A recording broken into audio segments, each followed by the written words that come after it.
Hello नमस्कार, कैसे हैं आप सब। स्वागत है आप सभी का क्लास 12 फिजिक्स के चैप्टर नंबर 3 के लेक्चर नंबर 1 में। और लेक्चर नंबर 1 में करंट एंड इलेक्ट्रिसिटी के चैप्टर में हम लोग कवर करने वाले हैं कंडक्शन के टॉपिक को। और कंडक्शन के टॉपिक में स्टार्ट करेंगे हम लोग mechanism of flow of current, types of current से लेकर के ओम्स लॉ तक के सारे हेडिंग्स को कवर करेंगे। साथ साथ में ड्रिफ्ट वेलोसिटी का जितना भी केसेस होता है वो सब पढ़ेंगे और ढेर सारे क्वेश्चंस को करेंगे। लेकिन ये सब कुछ करने में बेटा 1 घंटे ही लगेंगे, उससे ज़्यादा नहीं लगेगा। तो 1 घंटे का टाइम अगर आप हमको प्रॉपर देते हैं तो आपको पता चलेगा एंडिंग ऑफ द 1 आवर कि आप जो जानते थे और जो जानते हैं इन दोनों के बीच में डिफरेंस क्या है। तो 1 घंटे अगर आप हमको देते हैं तो मैं विश्वास दिलाता हूं कि जितनी भी इंफॉर्मेशन अभी तक आपके बारे में है उसको लेकर के क्लैरिटी आएगी और कुछ नए कॉन्सेप्ट ऐड हो जाएंगे। तो बेटा बहुत तगड़ा है, रिवीजन टूल की तरह आप यूज कर सकते हैं, फ्री हो, 2x पे भी देख सकते हो, लेकिन देख डालो इसको। क्यों? क्योंकि कुछ तो नई चीजें आपको मिलने ही वाली है चैप्टर के अंदर में। लेक्चर नंबर 1 है, चैप्टर नंबर 3 का एनसीईआरटी बेस्ड लेक्चर होने वाला है। मैंने बताया जैसे प्रो लेवल के कॉन्सेप्ट्स एंड क्वेश्चन स्टार्ट करेंगे। स्टार्टिंग बेसिक से होगा, स्टार्टिंग बेसिक से होगा इन सेंस की कुछ बेसिक बातें जो चैप्टर को स्टार्ट करने के लिए जरूरी हैं और वो तुम्हें आती रहेंगी। धीरे धीरे हम लोग वहां पे पहुंचेंगे जो चीजें आपको नहीं आती हैं। तो चलो बेटा स्टार्ट करें। Lecture number 1 current and electricity के टॉपिक का बेसिक बात करने जा रहा हूं मैं। लेक्चर नंबर 1 के अंदर में बेसिक बात करंट एंड इलेक्ट्रिसिटी के टॉपिक का, व्हाट इज इलेक्ट्रिक करंट, है ना। What is electric current, electric current क्या होता है। देखो बेटा इलेक्ट्रिक करंट के बारे में बताया गया कि किसी सर्टेन क्रॉस सेक्शनल एरिया से, किसी सर्टेन क्रॉस सेक्शनल एरिया से यूनिट टाइम में फ्लो चार्ज को हम लोग बोलते हैं इलेक्ट्रिक करंट। सर ये चार्ज का फ्लो को इलेक्ट्रिक करंट बोलते हैं तो क्या ये जरूरी है कि इलेक्ट्रिक करंट में इलेक्ट्रॉन ही फ्लो हो जैसा कि हमने सुना है? नहीं बेटा, मैंने बोला flow of charge. Flow of charge का मतलब ये हो गया कि कोई भी चार्ज अगर फ्लो होता है तो उसके फ्लो को करंट बोल सकते हैं, यानी करंट कहते हैं। जैसे अगर कोई पॉजिटिव चार्ज फ्लो हो रहा है, सपोज अल्फा पार्टिकल फ्लो हो रहा है, तो उसको भी हम लोग क्या बोलेंगे? इलेक्ट्रिक करंट ही बोलेंगे। और जैसे इलेक्ट्रॉन फ्लो हो रहा है तो हम लोग वेल नोन है भाई, बचपन से सीखते आ रहे हैं कि इलेक्ट्रॉन के फ्लो को हम लोग क्या बोलते हैं? इलेक्ट्रिक करंट तो बोलते ही बोलते हैं। तो चलो बेसिक बात क्या हो गई कि the rate of flow of charge is called electric current. तो बहुत बच्चों जैसी डेफिनेशन पे हम नहीं भटकेंगे, सीधा सीधा कॉन्सेप्ट पे आते हैं बेटा। कहता है कि I is equal to d q to d T, है कि नहीं। I इज इक्वल टू क्या होता है बेटा? I is equal to d q to d t. Clear बात हो गई। यानी क्या हो गया? Rate of flow of charge is termed as electric current. I is equal to क्या होता है? D q to d t. I की यूनिट क्या होती है बेटा? आई की यूनिट होती है एम्पियर। आई की यूनिट क्या है? एम्पियर है। क्यू की यूनिट क्या है? यहाँ पर क्यू की यूनिट है कूलम और टी की यूनिट क्या है बेटा? सेकेंड। तो कूलम पर सेकेंड से ampere, I is equal to d q to d t. This is the basic definition of electric current. अब इलेक्ट्रिक करंट की जब हम बात करते हैं तो इलेक्ट्रिक करंट का जो मैकेनिज्म है उसमें केवल एक चार्ज के फ्लो की बात तो होती नहीं है, बहुत सारे चार्ज एक साथ फ्लो होते हैं। और जब बहुत सारे चार्ज एक साथ फ्लो होते हैं तो जाहिर सी बात है कि नंबर ऑफ चार्जेस में वेरिएशन आते होंगे किसी भी क्रॉस सेक्शनल एरिया से पास होने के टाइम पे। अब यही क्रॉस सेक्शनल एरिया है बेटा, इसी के क्रॉस सेक्शनल एरिया से किसी एक टाइम पे कुछ ज्यादा चार्ज फ्लो हो रहा है और कुछ अलग टाइम पे कुछ अलग चार्ज फ्लो हो रहा है, बट ओवरऑल कंडक्टर में वो कंजर्व है। लेकिन यूनिट क्रॉस सेक्शनल एरिया से अगर हम बात करेंगे बेटा तो एक सर्टेन टाइम के अंदर में कुछ अलग नंबर ऑफ चार्ज पास करता है और नेक्स्ट सर्टेन ऑफ टाइम पे कुछ अलग चार्ज पास करता है। इसलिए जरूरत पड़ जाती है बेटा किसकी? एवरेज करंट की। किसकी बात पड़ जाती है? हम लोगों को जनरली जो करंट बताया जाता है, जो मेजरमेंट, जो रीडिंग हम लोग समझते हैं, वो एवरेज करंट की ही बात होती है। क्योंकि सर्टेन क्रॉस सेक्शनल एरिया से इलेक्ट्रॉन क्राउड पे डिपेंड करेगा कि कितना इलेक्ट्रॉन निकला, कितना कम निकला, कितना ज्यादा निकला, ये सारी चीजें, यानी वो नंबर चेंज होते रहते हैं। अब अगर वो नंबर चेंज होते रहते हैं तो हम लोग क्या लेते हैं? हम लोग उसका एवरेज लेते हैं। हम लोग क्या लेते हैं बेटा? उसका एवरेज लेते हैं। अब अगर हम लोग एवरेज लेते हैं तो जाहिर सी बात है कुछ कॉन्सेप्ट कैसा ऐड होगा? एवरेज करंट का। अब एवरेज करंट की अगर मैं बात करूं तो यहां पे अगर मैं बात करूं किसकी बेटा? एवरेज करंट की, तो एवरेज करंट क्या हो सकता है? एवरेज करंट क्या होगा बेटा? Total number of charge, total number of क्या बोलो? Charge upon total time interval, है ना। यही तो होता है, total number of charge upon total time interval. अब देखो एवरेज करंट आई क्यू होता क्या है? आई डॉट डी टी। तो हम लोग इसको बेटा ऐसे लिखते हैं, आई डॉट कितना बेटा? dt और क्या बोलो इंटीग्रेशन ऑफ dt, इसको हम लोग बोलते हैं बेटा एवरेज करंट। क्या बोलते हैं? Average current. बेसिक बातें समझ में आ गई। I is equal to d q to d t. बच्चों जैसा डेफिनेशन नहीं आएगा अब तुम्हारे एग्जाम के अंदर में, क्लास 12th में आ चुके हो। I is equal to d q to d t and average current is equal to d q to d t. D q के जगह पे सर ने क्या पुट कर दिया बोलो? I dot D t to d T. अब जिस सर्टेन टाइम से जिस सर्टेन टाइम तक आपको पूछा गया हो आप उसकी वैल्यू लिखते हैं और सॉल्व करके आंसर दे देते हैं। कॉन्सेप्ट समझ में आया बेटा? तो एवरेज करंट की जरूरत क्यों पड़ी? क्योंकि एक सर्टेन क्रॉस सेक्शनल एरिया से जितने चार्ज निकल रहे बार बार उनके नंबर्स में वेरिएशन आता है तो हम लोग उसके जगह पे एवरेज टर्म यूज करते हैं। इंस्टेंटेनियस के लिए अगर बात करेंगे तो हम लोगों के लिए इंस्टेंटेनियस के लिए ये डेफिनेशन बिल्कुल परफेक्ट है। कॉन्सेप्ट क्लियर हो गया बेटा? आगे बढ़े हम लोग। चलो अब हम आगे आते हैं बेटा, तो हमारे पास में आता है कि क्या चार्ज के अंदर में, क्या करंट के अंदर में हर समय चार्ज ही फ्लो करता है? क्या करंट के अंदर में हर समय क्या फ्लो करता है? चार्ज फ्लो करता है? नहीं बेटा। मेटल कंडक्टर के लिए फेमस है कि मेटल कंडक्टर के अंदर में इलेक्ट्रॉन एक्सेस होते हैं। जो मॉडर्न थ्योरी है उसके अकॉर्डिंग बताया गया कि कंडक्टर के ऊपर में आयंस होते हैं, पॉजिटिव आयंस होते हैं। दैट्स वाई वो पूरे पॉजिटिव आयंस के पास में के वजह से इलेक्ट्रॉन्स फ्री होंगे और वो सारे के सारे इलेक्ट्रॉन सरफेस पे ओवरलोडेड होते हैं और जैसे ही कंडक्शन की बात आती है तो वो कंडक्शन में पार्टिसिपेट करने लगते हैं, वही आगे पीछे घूमना स्टार्ट करते हैं एनर्जी को लेके। फिलहाल कंडक्टर्स की बात करते हैं अगर हम लोग, तो यहाँ पे बहुत फेमस है कंडक्टर्स के केस में। किसके केस में बेटा? कंडक्टर के केस में कौन होता है बेटा? इलेक्ट्रॉन होते हैं। किसमें? देखो चार्ज कैरियर की अगर मैं बात करूं तो इलेक्ट्रॉन्स होते हैं। किसके केस में? कंडक्टर के केस में चार्ज कैरियर इलेक्ट्रॉन होते हैं। अब बात अगर आती है इलेक्ट्रोलाइट के अंदर में, इलेक्ट्रोलाइट समझ रहे होगे तुम लोग? बिल्कुल, एसिड क्या है? इलेक्ट्रोलाइट है। तो इलेक्ट्रोलाइट के केस में कौन होता है चार्ज कैरियर? तो इलेक्ट्रोलाइट के केस में चार्ज कैरियर्स होते हैं बेटा आयंस। कौन होता है बेटा? आयंस। सिमिलरली डिस्चार्ज ट्यूब के अंदर में, अब यहां पे इलेक्ट्रॉन नहीं है, डिस्चार्ज ट्यूब के अंदर में चार्ज कैरियर इलेक्ट्रॉन नहीं। इलेक्ट्रोकेमिस्ट्री के अंदर में अब तक तुम लोग थोड़ा सा वो टेस्ट ले चुके होंगे कि इलेक्ट्रोलाइट के अंदर में चार्ज कैरियर कौन है? आयन है। बताओ डिस्चार्ज ट्यूब के अंदर में चार्ज कैरियर कौन है? आयंस हैं। ये सब अलग अलग होते हैं। और सेमीकंडक्टर की बात करेंगे ना बेटा, तो सेमीकंडक्टर के अंदर में इलेक्ट्रॉन्स भी होते हैं और होल्स भी होते हैं, है ना। बाद में हम लोग इस पर चर्चा करेंगे कि होल्स क्या होता है, इलेक्ट्रॉन क्या होता है। होल्स का मतलब समझ लो कि एक पॉजिटिव इफेक्ट है और इलेक्ट्रॉन तो इलेक्ट्रॉन है ही। तो जनरली समझो कि ये इलेक्ट्रॉन आयंस और कौन? होल्स। तो चार्ज कैरियर बदल रहा है। चार्ज कैरियर क्या हो रहा है? बदल रहा है। मेटल के केस में, कंडक्टर के केस में बिल्कुल श्योर है कि कौन होता है चार्ज कैरियर? इलेक्ट्रॉन। और आज का टॉपिक कंडक्शन का है तो हम लोग ज्यादा फोकस किस पे करेंगे, ज्यादा प्रेफरेंस किसको देंगे? कंडक्टर को देंगे, क्योंकि हम लोग का चैप्टर ही कंडक्टर का है। बात समझ में आ रहा है? तो कंडक्शन के केस में हम लोग किसको सीखेंगे बेटा? और सबसे लास्ट के चैप्टर में हम लोग ना, पूरा जो लास्ट का चैप्टर होता है, जो पूरे बुक का, क्लास 12th के बुक का जो लास्ट चैप्टर होता है सेमीकंडक्टर, बहुत सुपर इंटरेस्टिंग चैप्टर है बेटा। और उसमें हम लोग इलेक्ट्रॉन, होल्स, इन सब चीजों को बहुत डीपली समझते हैं। तो फिलहाल समझ में आया सर कि हम लोगों को कंडक्टर पढ़ना है और अपने कंडक्टर में जो चार्ज कैरियर है वो कौन होता है बेटा? इलेक्ट्रॉन्स होते हैं। तो बेसिक बातें तुमको समझ में आ रही हैं कि सर चार्ज कैरियर बदलता रहता है और हमारे लिए जो कंडक्शन का चैप्टर है इसमें ज्यादा तारीफ किसकी करनी है? कंडक्टर की करनी है। और कंडक्टर के केस में चार्ज कैरियर इलेक्ट्रॉन होता है। ओके, बात समझ में आ गई? ठीक है सर, चार्ज कैरियर इलेक्ट्रॉन होता है से मतलब ये है बेटा कि सारे पार्टिकल चार्ज नहीं रखते हैं। तो जो चार्ज कैरियर है, जैसे इलेक्ट्रॉन है तो इलेक्ट्रॉन चार्ज रखता है, तो इलेक्ट्रॉन को चार्ज कैरियर बोलेंगे कि चार्ज लेकर के वो भागेगा। अब बात आता है टाइप्स ऑफ इलेक्ट्रिक करंट। किसकी बात आ रही है? सब चीजें मैं जल्दी उड़ा रहा हूं क्योंकि ये सब करना केवल एक फॉर्मेलिटी है। मेन तो होता है हम लोगों को क्वेश्चन करना है इससे। तो ये सब चीजें जो मैं बता रहा हूं केवल टच करते हुए निकल रहे हैं कि हाँ ठीक है, ये सब चीजें भी चैप्टर में पढ़नी पड़ती हैं। ठीक है, तो अब यहाँ पे क्या आया? Types of electric current. क्या आया? Types of electric current. कितने टाइप का होता है बच्चा?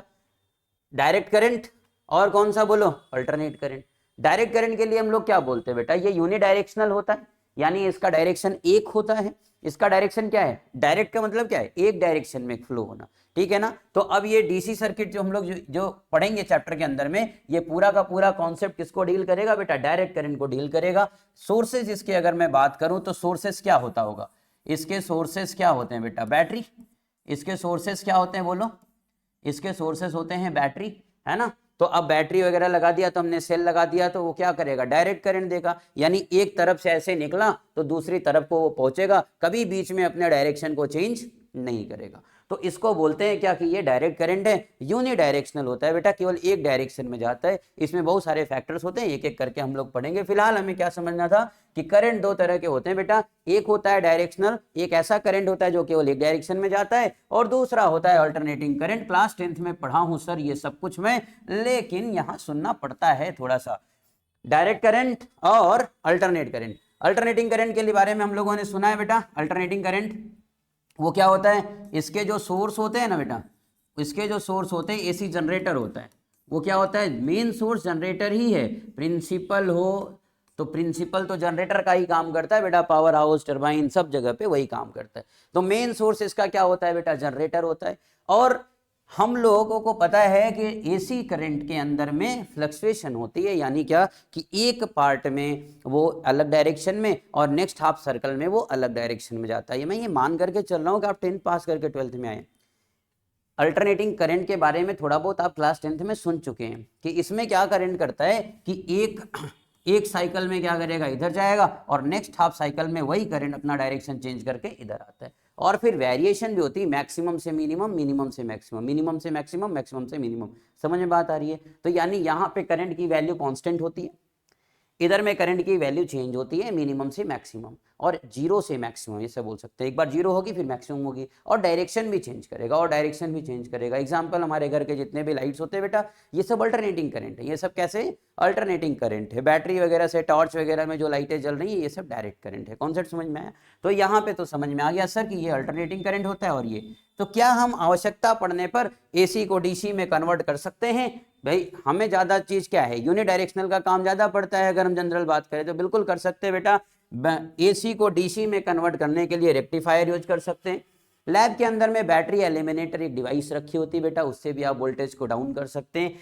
इन्वर्टर जो होता है वो एसी को डीसी में कन्वर्ट कर देता है। यानी ये क्या हो गया कि ये सब कुछ डिवाइसेस होती हैं जो अल्टरनेटिंग करंट को किस में कन्वर्ट कर देता है बेटा, डायरेक्ट करंट में कन्वर्ट कर देता है। तो बेसिक बातें समझ में आई। Current is of two types.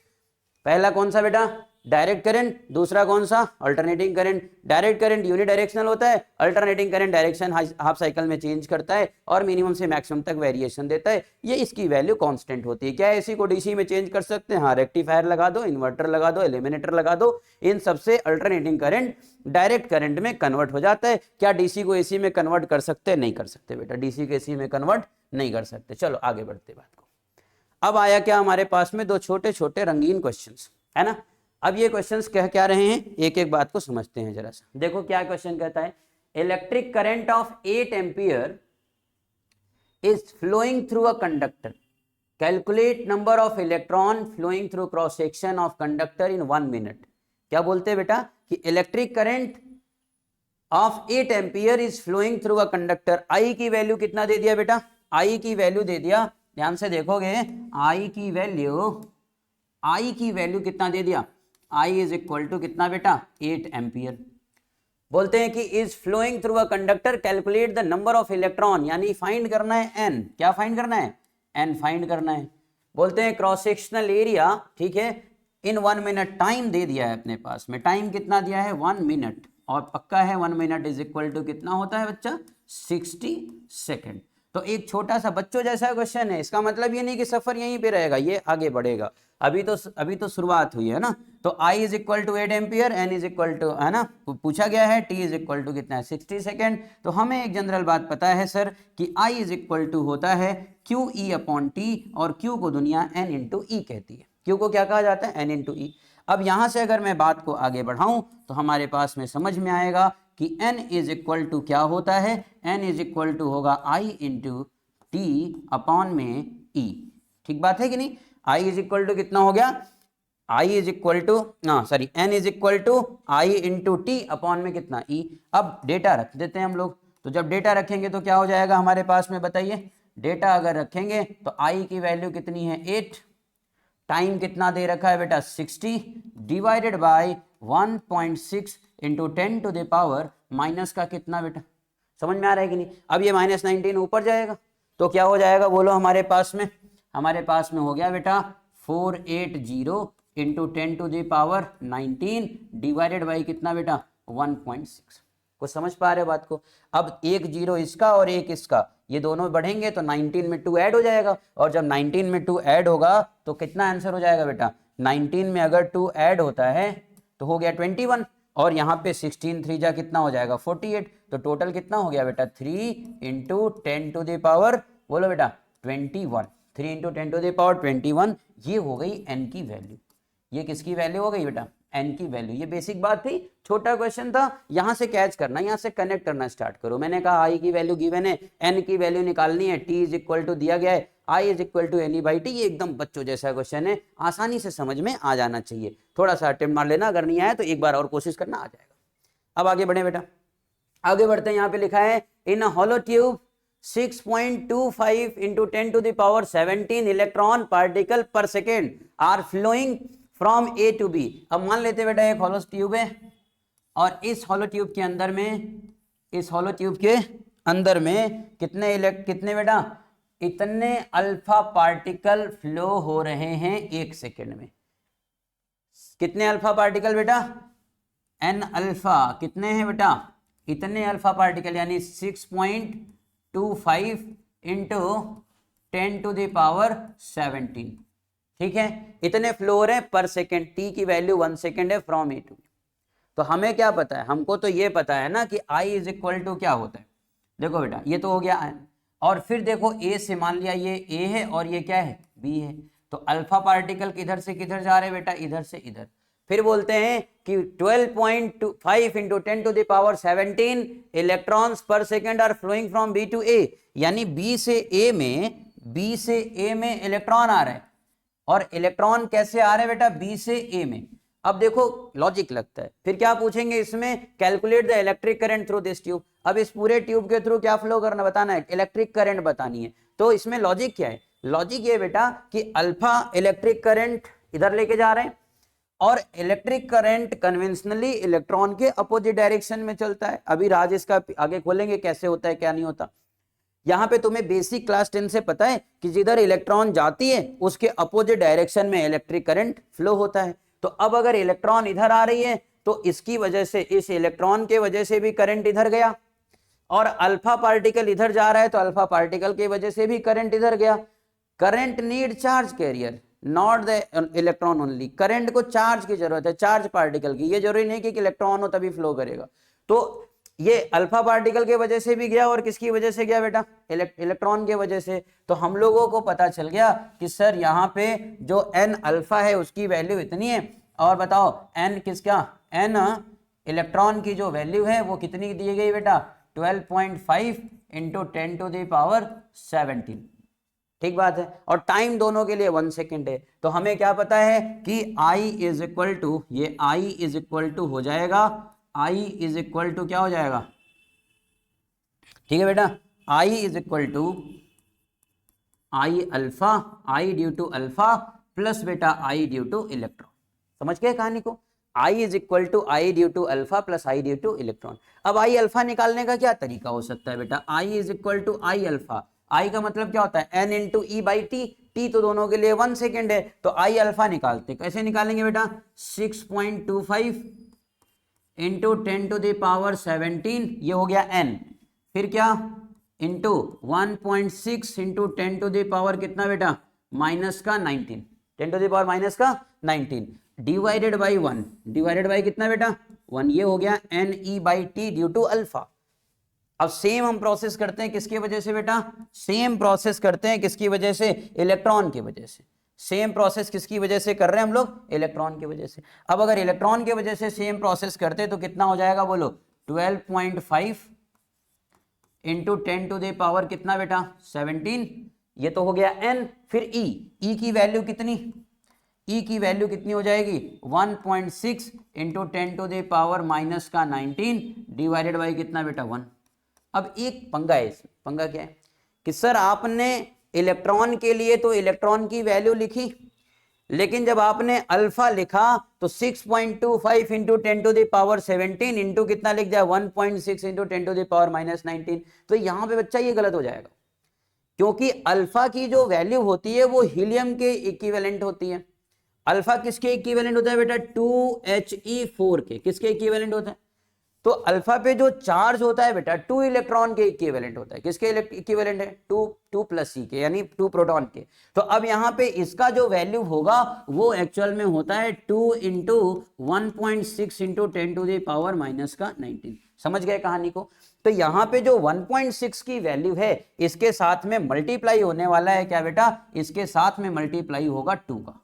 किसका मल्टीप्लाई होगा बेटा? 2 का। समझ गए कहानी को? तो यानी ये जो हो जाएगा, मैं यहाँ पे सीधा लिख सकता हूँ बेटा, क्या बोलो, इसके जगह पर मैं सीधा लिखने जा रहा हूँ, क्या बोलो, 3.2।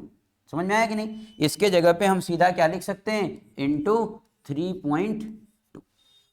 Concept clear? अब अगर इसकी वैल्यू तुमको दिख रही है, अब क्या करना है बेटा? इसको पूरे को सॉल्व कर लेना है। इस पूरे को क्या करना है? सॉल्व करोगे। तो जब पूरे को सॉल्व करोगे तो तुम्हारे पास में क्या मिल जाएगा? नेट आई मिलेगा। कितना मिलेगा बेटा? नेट आई। और नेट आई जो आता है वो कितना आ जाएगा बेटा? वो नेट आई आता है, इसको पूरे को सॉल्व करने के बाद में आएगा आपके पास में ऑलमोस्ट 0.4 या 0.5 ये मिली एम्पियर में आता है। ठीक है, समझ में आ रहा है? तो हम सीधा सीधा आंसर लिख दें, अप्रॉक्स 0.4 है ना मिली एम्पियर। तो अब आप इसको सॉल्व कर लोगे, ये इतनी टफ चीज नहीं है, टाइम टेकिंग है बस।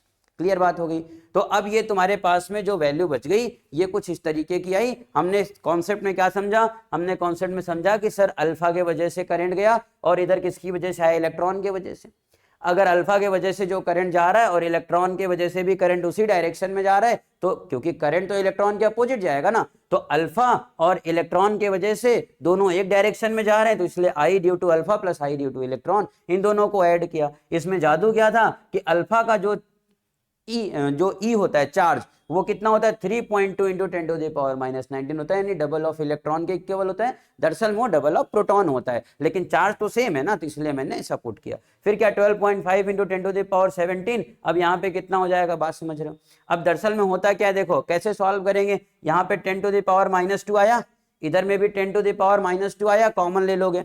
1.6 और 1.6 दिख रहा है, बाहर में 1.6 into 10 to the power minus 2 को कॉमन ले लोगे, अंदर में जो भी चीजें बचती जाएंगी मल्टीप्लाई करोगे, वो 4 इंटू समथिंग आ जाएगा, उसको सॉल्व करके ये आंसर लिख देते बेटा। इतना तो मैं तुम्हारे ऊपर छोड़ ही सकता हूँ, और मैं छोड़ूंगा भी, क्योंकि टाइम टेकिंग है ना, क्या मतलब है उसको देख करके। आया समझ में? अब इसके बाद में क्या आता है, देखो ध्यान से। इसके बाद में हमारे पास में आता है ये पार्टिकल ऑफ, ठीक है, पढ़ने में आ रही है, चलो कोशिश कर रहे हैं हम। तो ए particle of charge Q revolves in a circular orbit of radius r। एक पार्टिकल है बेटा Q, जो किस ऑर्बिट में रिवॉल्व कर रहा है? एक सर्कुलर ऑर्बिट में वो रिवॉल्व कर रहा है। मान लिया कि ये अपना सर्कुलर ऑर्बिट हो गया, और कोई चार्ज पार्टिकल है Q जो इसमें क्या कर रहा है? कोई चार्ज पार्टिकल Q इसमें रिवॉल्व कर रहा है। चलो ठीक बात है। अब क्या कहते हैं? Revolves in a circular orbit of radius r। इसका रेडियस बता दिया भाई ने। रेडियस कितना बता दिया? रेडियस बता दिया r। रेडियस कितना है बेटा? r with the orbiting speed. अच्छा, ये इसका ऑर्बिटिंग स्पीड भी पता है, वो कितना है बेटा? v।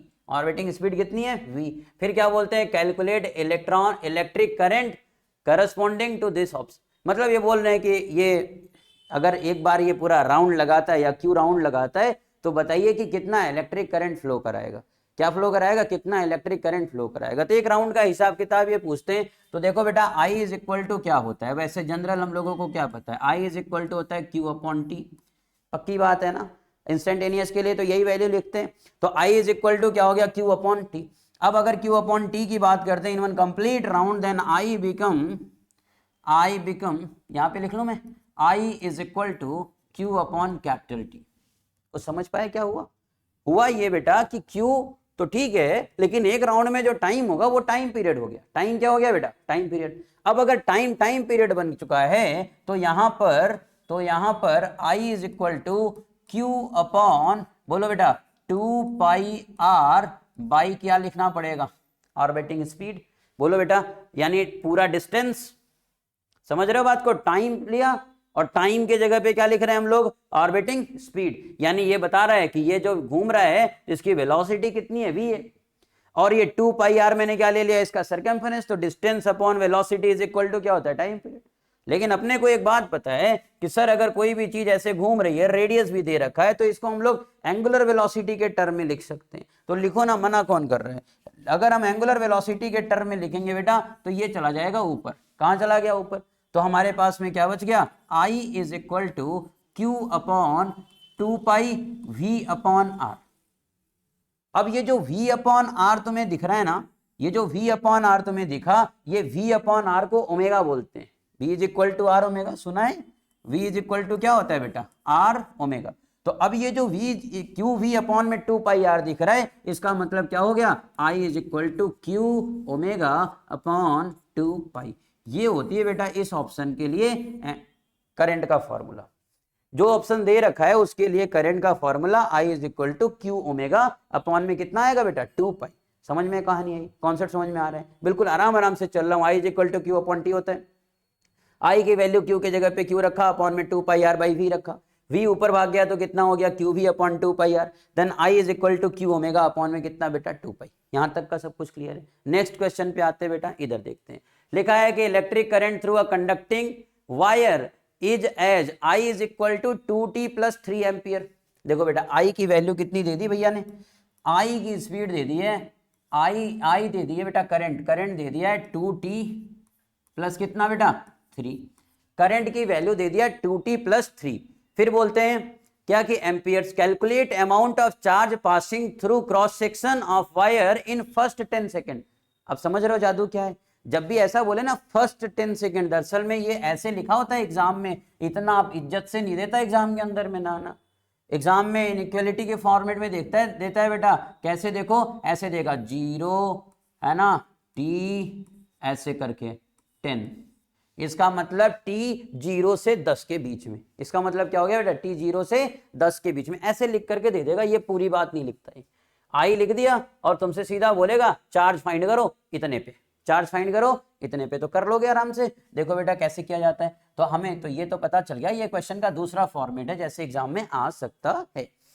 तो अपने को तो भाई पता है कि I इज इक्वल टू क्या होता है? I इज इक्वल टू होता है, बोलो बोलो बोलो, डी क्यू अपॉन में कितना बेटा? डी टी, है ना। I इज इक्वल टू क्या होता है बेटा? डी क्यू अपॉन में डी टी। तो अपने को ये भी पता चल गया सर कि D Q is equal to होता है I इंटू कितना बच्चा? D T.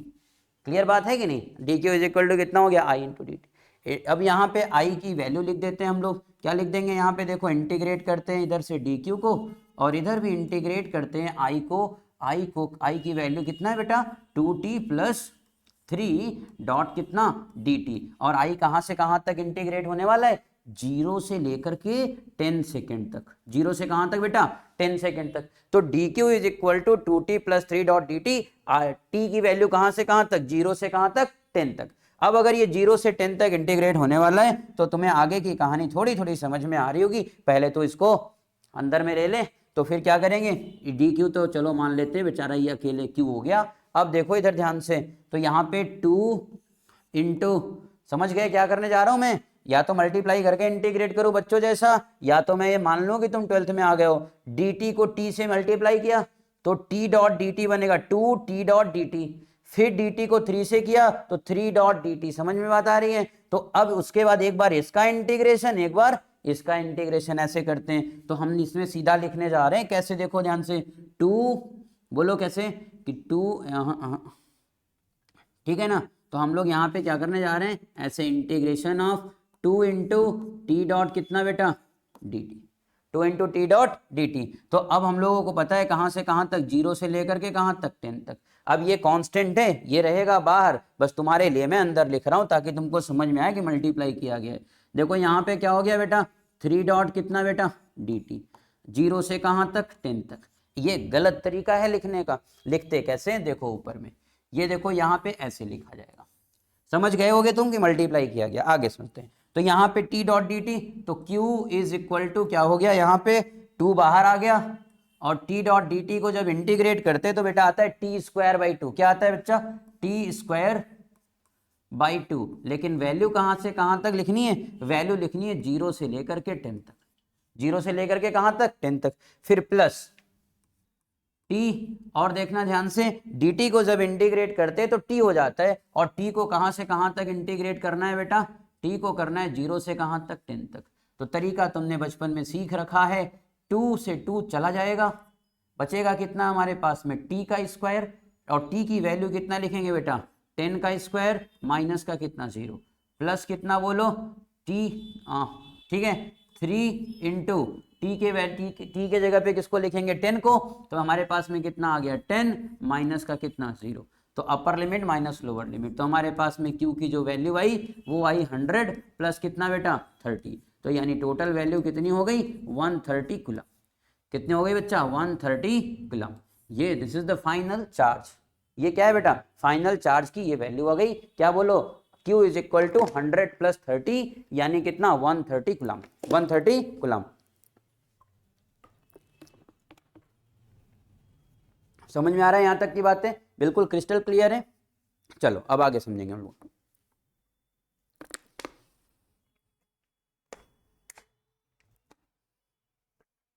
आगे बढ़ाते हैं, ठीक है बेटा। तो देखते हैं नेक्स्ट क्वेश्चन क्या है। लिखा है calculate orbital current corresponding to motion of electron in first orbit of hydrogen atom.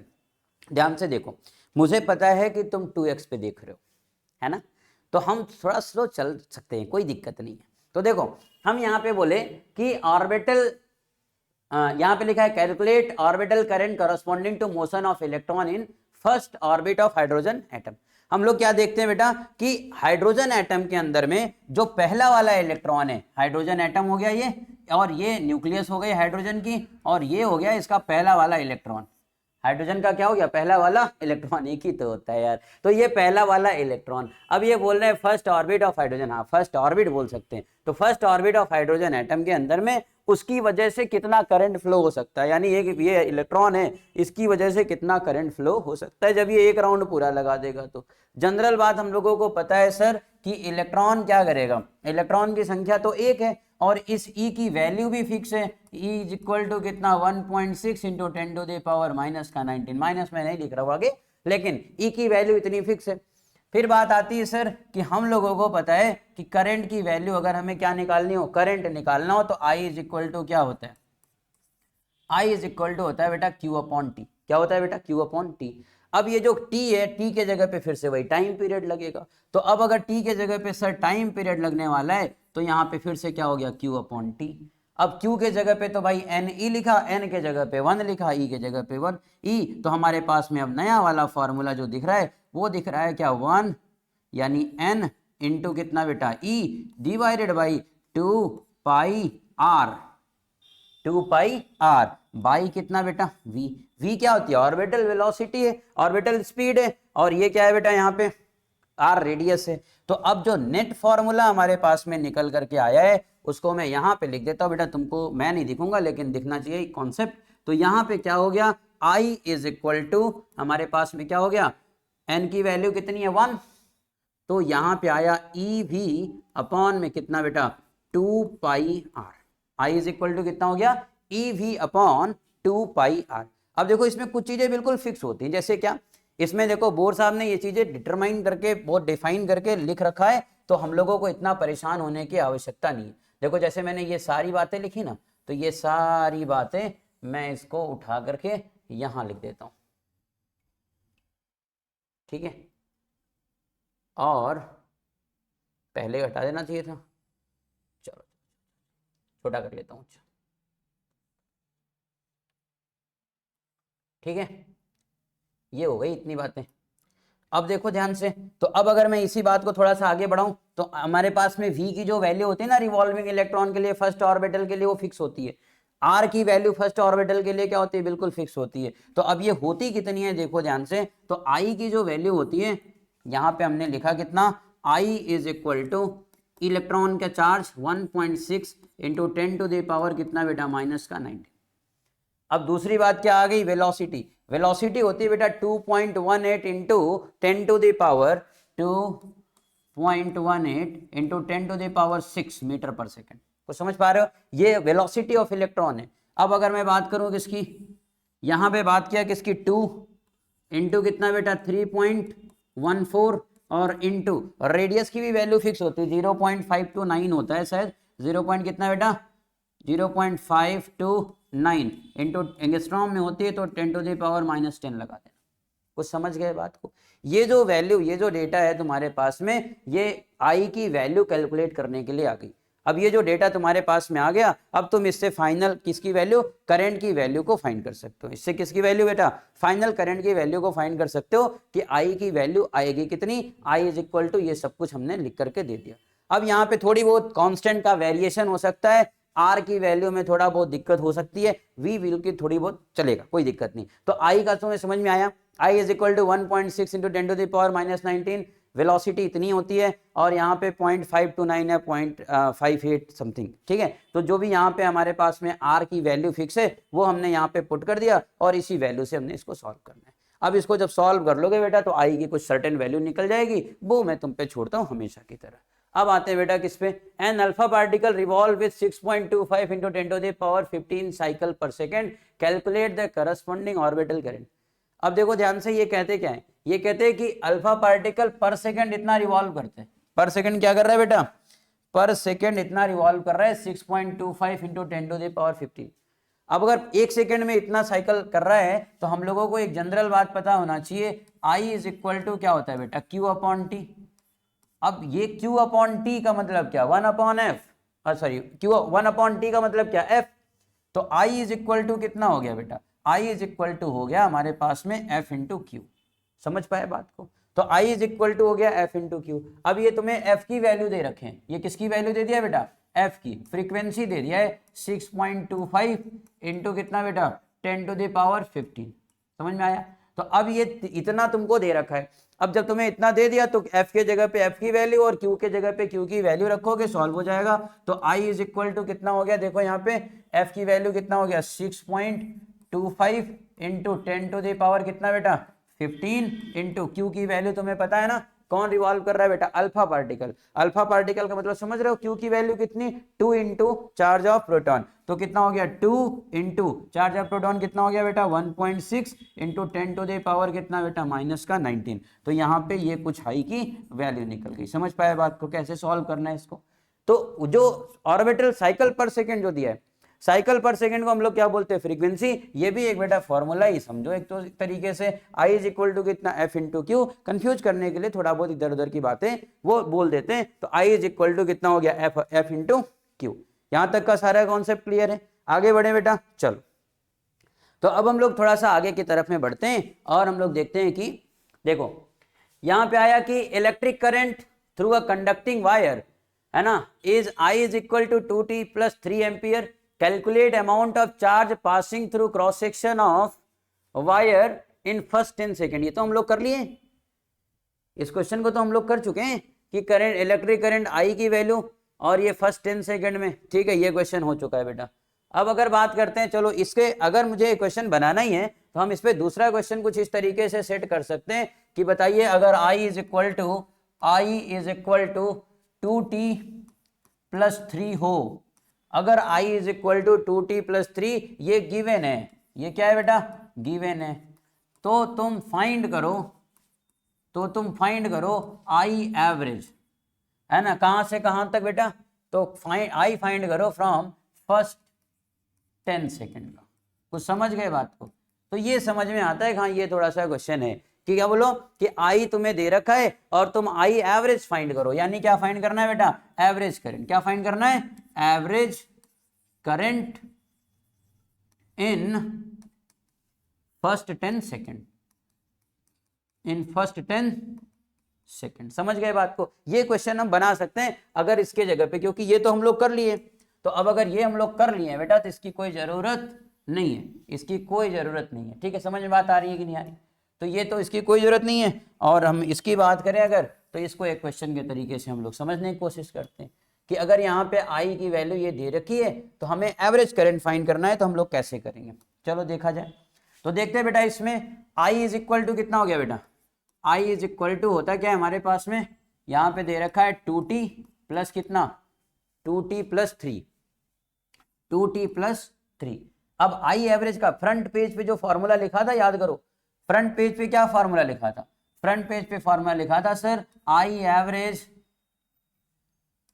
Average is equal to I dot D T, है ना, अपॉन में कितना dt, I dot D T upon में कितना इंटीग्रेशन ऑफ dt। अब ये कहां से कहां तक करने के लिए बोल रहे हैं बेटा, इसको इंटीग्रेट करने के लिए बोल रहे हैं 0 से 10 तक। कहां से कहां तक, 0 से 10 तक। किसको इंटीग्रेट करोगे, टाइम को। 0 से 10 तक टाइम को क्या करने के लिए करें, इंटीग्रेट। तो चलो बेटा सॉल्व कर लेते हैं इसको। क्या ही काम है, आई की वैल्यू पुट करो वहां पे, तो कितना आ जाएगा, इसकी जो वैल्यू पुट करोगे तो इंटीग्रेशन ऑफ कहां से कहां तक बेटा, 0 से लेकर के 10 तक। 0 से कहां तक, 10 तक। फिर कौन आया हमारे पास में, 2t प्लस 3 इंटू कितना, dt अपॉन में कितना, इंटीग्रेशन ऑफ dt का मतलब क्या हो गया बेटा, इंटीग्रेशन ऑफ dt का मतलब हो गया t कहां से कहां तक, 0 से 10 तक। 0 से 10 तक। अब आगे बढ़ो, अब आगे क्या बढ़ेंगे, देखो यहाँ पे 2t डॉट dt यानी t स्क्वायर बाई 2, यानी 2 को ब्रैकेट में लिखा, t स्क्वायर बाई 2 कहां से कहां तक, 0 से 10 तक, प्लस 3 डॉट dt यानी 3 ब्रैकेट में t और कहां से कहां तक, 0 से 10 तक, डिवाइडेड बाई 10 माइनस 0 यानी कितना हो गया बेटा, समझ में आ रहा है कहानी।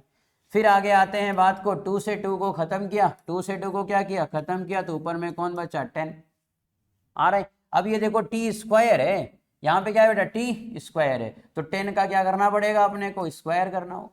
10 का क्या करेंगे हम लोग, स्क्वायर करेंगे। प्लस कितना कर दिया बेटा यहाँ पे, प्लस कितना, बोलो बोलो, 3 इंटू कितना बेटा, 10 डिवाइडेड बाई कितना हो गया यहाँ पे, कुछ समझ पा रहे हो बात। तो फिर यहाँ पे अगर हम लोग सॉल्व करते हैं, यहाँ पे अगर हमने सॉल्व कर लिया बेटा कहाँ से, कि t 10 का स्क्वायर यानी कितना हो गया 100, माइनस का प्लस का कितना बेटा 30, बाई कितना 10 यानी कितना हो गया बेटा 130, बाई कितना 10 यानी कितना हो गया बेटा 13 एम्पियर। ये क्या आ गया, एवरेज करंट। कुछ समझ पाए क्या हुआ, I is equal to 2t plus 3 दे रखा था, तो हम लोगों ने क्या किया, I एवरेज के लिए total charge upon total time, तो टोटल चार्ज के जगह पे ये लिख दिया। अब इसके जगह 5 दिया रहता अगर तो 5 लिखते, 10 दिया रहता तो 10 से जो भी दिया रहेगा वही लिमिट लगा देंगे, जो भी दिया रहेगा वही क्या करेंगे, लिमिट लगा देंगे। बहुत परेशान होने की आवश्यकता इसमें नहीं है। अब देखो यहाँ पे क्या दे रखा है कि if electric current passing through the wire decreases linearly from 5 ampere to 0 ampere in 10 second. पहले तो इसको थोड़ा सा बड़ा करते बेटा, ध्यान से समझो।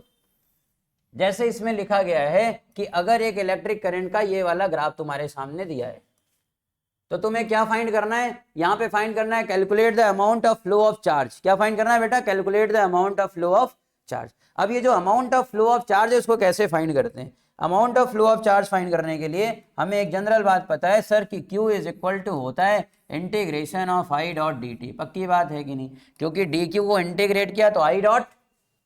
अब ये जो I डॉट डी टी मिल रहा है बेटा, ये अगर हम लोग ध्यान से समझेंगे तो हमें पता चलेगा कि जब कभी भी इस तरीके का फेस हम लोग देखते हैं तो अपने को पता चलता है कि ये जो ग्राफ भी है वो I और T का है। अब I और T का ग्राफ है तो हमें ये पता चल गया कि सर जो ये शेडेड एरिया मिलने वाला है इसका अगर हम लोगों ने एरिया निकाल दिया तो DQ निकल जाएगा। कुछ समझ में आया, क्लास 11th में था ये। DQ इज इक्वल टू कितना, integration of I dot D T. अब यहाँ पे कुछ वैल्यू दे रखी है, I की दे रखी है और किसकी दे रखी है, T की। अब यहाँ पे हमने क्या करना होता है बेटा, I डॉट डी टी का मतलब सीधा सीधा हो गया कवर्ड एरिया। क्या निकालना है बेटा, कवर्ड एरिया। अब कवर्ड एरिया किसके इक्वल है, जाने अनजाने में वो एरिया ऑफ ट्रायंगल के इक्वल हो गया। किसके इक्वल हो गया बेटा, एरिया ऑफ ट्रायंगल के। अब एरिया ऑफ ट्रायंगल का मतलब तो तुम बचपन से जान रहे हो, half into base base base base base into height, height height height कितनी बेटा 5, तो कितना आ गया बेटा 25। कुछ समझ में आया कि नहीं आया, तो हाफ इंटू बेस इंटू कितना हाइट, यूनिट भी नहीं चेंज करनी, सब कुछ तो दे रखा है, तो कितना आ गया 25 कूलम। ये किसकी वैल्यू हो गई, क्यू की। ये किसकी वैल्यू बेटा, क्यू की। समझ में बात आ रही है। तो अभी तक जो चैप्टर में हम लोग कवर कर रहे हैं बेटा, ये सारे क्वेश्चंस बहुत बड़े लेवल के नहीं है, ये सब हैं क्वेश्चंस बेटा आज के टाइम के एकेडमिक लेवल के क्वेश्चन। कैसे क्वेश्चन है बेटा, ये एकेडमिक लेवल के क्वेश्चन है। बस तुम्हारा थ्रू आउट कॉन्सेप्ट क्लियर हो इसलिए छोटे क्वेश्चन भी ले रहे हैं और ठीक ठाक क्वेश्चन भी आगे हम लोग लेंगे। ठीक है, समझ में बात आ रही है कहानी। फिर देखो यहाँ पे क्या लिखा है कि करंट डेंसिटी। क्या लिखा है बेटा, करंट डेंसिटी। अभी हम लोगों ने जो पढ़ा था उस पे बेस्ड मैंने कुछ क्वेश्चन किए। अब हम लोगों का कॉन्सेप्ट थोड़ा सा आगे की तरफ बढ़ रहा है। कैसे बढ़ा, करंट पढ़ लिया हम लोगों ने, अब हम आगे बढ़ रहे हैं किसके बारे में, करंट डेंसिटी के बारे में पढ़ने के लिए। तो चलो बेटा समझते हैं कि करंट डेंसिटी क्या होता है, what is the meaning of current density. देखो बेटा बोलते हैं कि current per unit cross sectional area, current यानी flow of charge, number of flow of charge passing through the per unit cross sectional area is called electric current density. जैसे I is equal to, ये कहना चाह रहे हैं कि अगर current density जे है, करंट डेंसिटी क्या होती है बेटा, जे होती है, तो J is equal to I per unit area. आई क्या होती है बेटा, पर यूनिट एरिया। एरिया है क्या, ध्यान से देखो, जैसे अगर मैंने बोला कि ये अपने अपने पास में ये एरिया है और यहाँ पे इसमें ये करंट फ्लो हो रहा है, ये एरिया बेटा, इसमें ये क्या हो रहा है, करंट फ्लो हो रहा है। तो अब तुम ध्यान से समझो, तो इस जगह पे तो हमारे पास में यहाँ से इसका एरिया वेक्टर दरअसल में ये है और ये है आई। कुछ बात फील कर पाए, नहीं कर पाए ना। एरिया का मतलब एरिया वेक्टर से है, एरिया का मतलब किससे बेटा, एरिया वेक्टर से, और ये क्या है बेटा, आई है। तो अब ध्यान से समझो, तो आई और ए के बीच का एंगल कितना है, 0 है। तो अब यहाँ पे आई और ए के लिए ये टर्म यूज हो रहा है कि दिस इज द एरिया और ये क्या है, आई। अब अगर सर यहाँ पे एरिया कुछ ऐसे कर दिया जाए तो बताओ, तो कितने इलेक्ट्रिक करंट, जैसे मान लिया यहाँ से चार्जेस पास हो रहे हैं, यहाँ से चार्जेस क्या हो रहे हैं, पास हो रहे हैं। तो अब अगर चार्जेस पास हो रहे तो यहाँ पे एरिया वेक्टर के बारे में सोचोगे ना तुम, तो जब एरिया वेक्टर के बारे में सोचोगे तो ये क्या हो गया बेटा, ए इधर आ गया। अब जब ए इधर आ गया तो तुमको पता है किसके डायरेक्शन में कौन जाने वाला है बेटा, ए कॉस थीटा। कुछ फील कर पाए बात को, इधर में ए हो गया तो इधर में कौन गया, ए कॉस थीटा, और यहाँ पे कौन चला गया बेटा, आई। तो अब ऐसे कंडीशन में जब तुम यही फॉर्मूला सेट करते हो तो तुम्हारे पास में जे इज इक्वल टू हो जाता है बेटा आई अपॉन ए कॉस थीटा। कुछ समझ गए बात को, आई अपॉन क्या हो जाता है, ए कॉस थीटा। ऊपर में क्या था, इस कंडीशन में जे इज इक्वल टू क्या होता है, आई अपॉन ए, लेकिन नीचे के कंडीशन में क्या होता है, J is equal to I upon A cos theta, क्योंकि ये एरिया चेंज हो गया। अब ध्यान से समझो, करंट डेंसिटी ना बेसिकली एक वेक्टर क्वांटिटी होगी। कैसी क्वांटिटी, वेक्टर। हाँ, करंट डेंसिटी कैसी क्वांटिटी है, वेक्टर क्वांटिटी है। तो अब तुमको थोड़ा थोड़ा करंट डेंसिटी का फील आया, करंट डेंसिटी बिल्कुल फ्लक्स जैसा नहीं फील हो रहा है, बिल्कुल उसी तरीके का फील हो रहा है, लेकिन है नहीं करंट डेंसिटी फ्लक्स जैसा मतलब तुम्हें फील हो रहा है, लेकिन वो है नहीं। चलो अब यहाँ पे बात करते हैं, फ्लक्स नंबर होता है, स्केलर क्वांटिटी होती है, करंट डेंसिटी वेक्टर क्वांटिटी होती है। Calculate the current passing through cross sectional area S is equal to 2I plus 3J into 10 to the power -3 centimetre square. अब देखो, यानी ये कह रहे हैं कि जो एरिया है, एरिया कितना है, एरिया है बेटा 2I कैप, एरिया को मैं ए लिख रहा हूं, इधर में S लिखा है, चलता है। 2I कैप प्लस कितना बेटा 3J कैप इंटू कितना 10 to the power -3 centimetre square है। तो सीधा आप कर लो, तो खेल सकते तुम्हारे साथ, इतना देर से पढ़ रहे हो तो 2I cap plus 3J cap into 10 to the power -3 centimetre को सीधा उड़ा के मीटर में कन्वर्ट कर लिया, 10 to the power -4 metre square. ठीक है ना, हजम हो गई बात, हाँ हो गई होगी। ये एरिया है। अब फिर बोल रहे हैं विद द करंट डेंसिटी, जे की वैल्यू दे दिया भाई ने, कितना दिया बोलो 4I कैप, क्या दे दिया 4I कैप। अब हमसे क्या पूछना चाह रहे हो, हमसे पूछ रहे हैं करंट क्या होगा, क्या पूछना चाह रहे हैं बेटा, करंट क्या होगा। तो करंट निकालने का जिम्मा तो है ही है हमारे पास में कि I बराबर J अपॉन ए होता है सर, पक्की बात है कि नहीं, I बराबर क्या होता है J अपॉन ए। अब बताओ कि I इज इक्वल टू क्या होता है J अपॉन ए, हमें क्या चाहिए current, calculate the current passing through cross sectional area, S दे रखा है और क्या दे रखा है बेटा हमारे पास में करंट डेंसिटी, अरे उल्टा सीधा लिख रहा हूं मैं, तो J इज इक्वल टू क्या होगा, J इज इक्वल टू होता है बेटा I upon A, J is equal to क्या होता है I अपॉन ए।